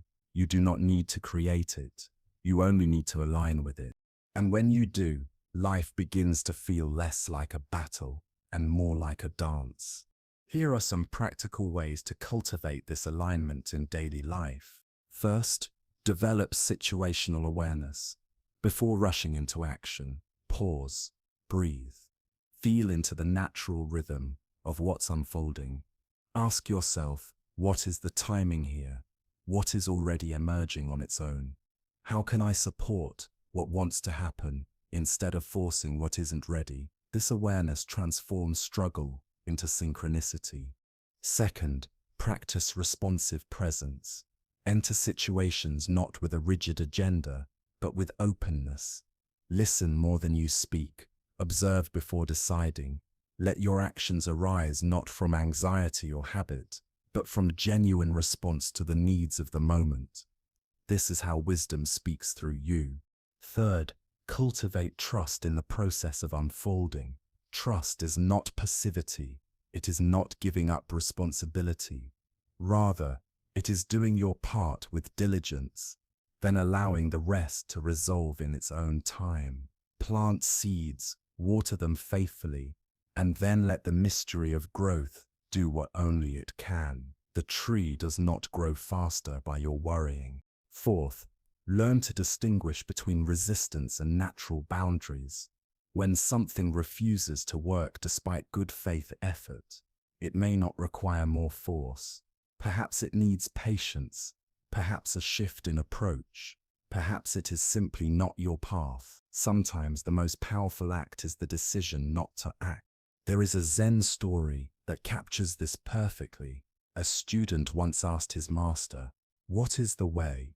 The master replied, "When you are hungry, eat. When you are tired, rest. When you are walking, just walk." The student frowned.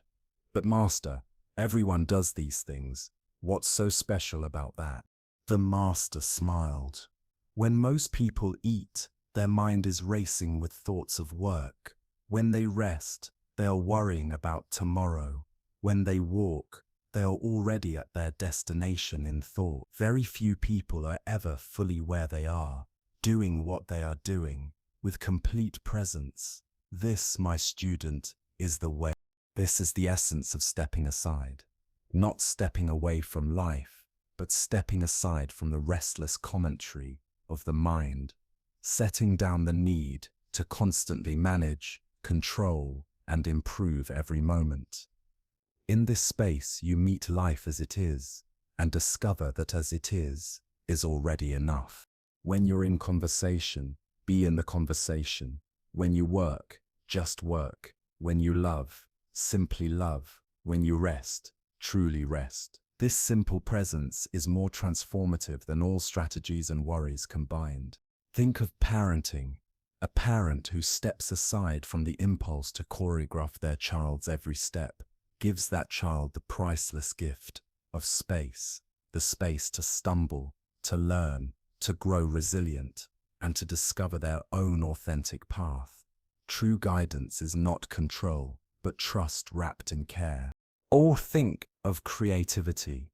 The writer who stops clutching at every word often finds that the most luminous phrases are the ones that flow through them, unforced, like water over stones. The painter who releases the need for perfection allows something unexpected and beautiful to emerge, something even they could not have planned. In parenting, in art, in work, in love, it is the same. Presence, trust, and allowing open the door to a wisdom far greater than the mind's restless effort. Even in leadership, this truth shines clearly. Leaders who step aside from the ego's hunger to always be right discover something remarkable. Their teams flourish. Innovation begins to blossom. Collaboration deepens, and effectiveness grows naturally. Such leaders realize that their true role is not to supply every answer, but to create fertile ground where the best answers can arise from the collective wisdom of the group. The greatest leaders are gardeners of potential, not controllers of outcomes. This is what the Buddha ultimately uncovered in his awakening. You are not separate from life, standing outside of it, trying to bend it to your will. You are life, expressing itself in this unique form, in this precise moment. When you recognize this truth, when you stop interfering with your own natural wisdom and allow it to flow unimpeded, life itself reveals its simplicity and its miracle. The 7 sacred truths we've explored together are not abstract teachings to store in the mind like trinkets on a shelf. They are living invitations, doorways into a completely different way of being in the world. A way of being that is both more relaxed and more effective, more trusting and more skillful, more open, yet more deeply grounded. And as you prepare to step back into the rhythms of your daily life, carrying these teachings with you, remember this: transformation is not a single thunderbolt. It is not about suddenly becoming perfectly enlightened by tomorrow. Transformation is a slow unfolding, like dawn breaking across the horizon. It happens moment by moment, choice by choice, breath by breath. You don't need to change everything at once. You only need to remember again and again that in every moment you have a choice of where to place your attention, a choice of how to respond, a choice of whether to push or to allow. Each time fear rises, you can remember that you are the gardener of your mind. You cannot stop every seed from blowing in, but you can choose which ones to water. Each time you feel the urge to force or control, you can recall the wisdom of bamboo. Its strength lies not in resistance, but in flexibility, bending gracefully with the wind. Each time anxiety pulls you into tomorrow, you can anchor yourself back into the present, the only place where peace is ever found. Each time you find yourself preparing endlessly for storms that never come, you can gently redirect your energy toward tending the ground beneath your feet. Each time the grip of control tightens, you can release your hands and remember that faith creates space for outcomes far greater than your plans could have designed. Each time you catch yourself clinging, you can practice letting go, trusting that new growth always needs space to emerge. And each time you feel weary under the impossible burden of managing every detail of life, you can breathe and remember the most beautiful symphonies are born not from control, but from stepping aside, letting life conduct itself through you. This practice is not a final destination to be reached once and held forever. It is a rhythm, a returning, a remembering. Each time you return, your understanding deepens. Each time you remember, the practice becomes lighter, more natural, more alive. Every moment offers a fresh opportunity. Flow over force, trust over control, presence over anxiety. The Buddha's final words before he left this world were simple yet profound. Work out your salvation with diligence. Notice the choice of words. Not force your way to happiness, not control your path to peace, but work diligently, work with steadiness, work with patience, work with kindness toward yourself, and most of all, work with trust. Trust that the process of awakening, like a seed breaking through the soil, unfolds in its own time. You already have everything you need, not everything the mind insists you should have, not everything the world tells you to desire, but everything you truly need to take the very next step, to respond to this moment wisely, to trust the flow of your unfolding life. And as you carry these teachings forward, remember, you are not alone in this practice. Every sincere seeker throughout history has walked this same path of forgetting and remembering, of clinging and releasing, of falling and rising again. You are walking it now, step by step, alongside all beings who are slowly learning the art of living in harmony with life itself. Somewhere in the world, in this very moment, someone is choosing peace over fear. Someone is learning to bend like bamboo without breaking. Someone is returning their wandering attention to the stillness of the present. Someone is stepping aside from control, trusting the quiet wisdom of life itself. And in that choice, no matter how small, a wave of awakening spreads outward, because every act of peace, every breath of trust, every moment of letting go contributes to the great transformation of this world. Your peace nourishes the peace of others. Your trust gives permission for others to trust. Your gentleness becomes a ripple that touches shores you may never see. So walk gently now, trust deeply. Step aside when life longs to flow through you. And remember this, the most profound transformations rarely arrive as thunderclaps. They arrive quietly, like dawn seeping into night, through the steady rhythm of simple choices, to release instead of clutch, to trust instead of fear, to be present instead of lost in tomorrow. The river of your life already knows its way. Your task is not to control its destination, but to travel with openness, to marvel at the scenery, to feel the water carrying you toward horizons you cannot yet imagine. The current is wise. The current is vast. The current is home. Welcome then to the sacred flow of your life. Welcome home to yourself.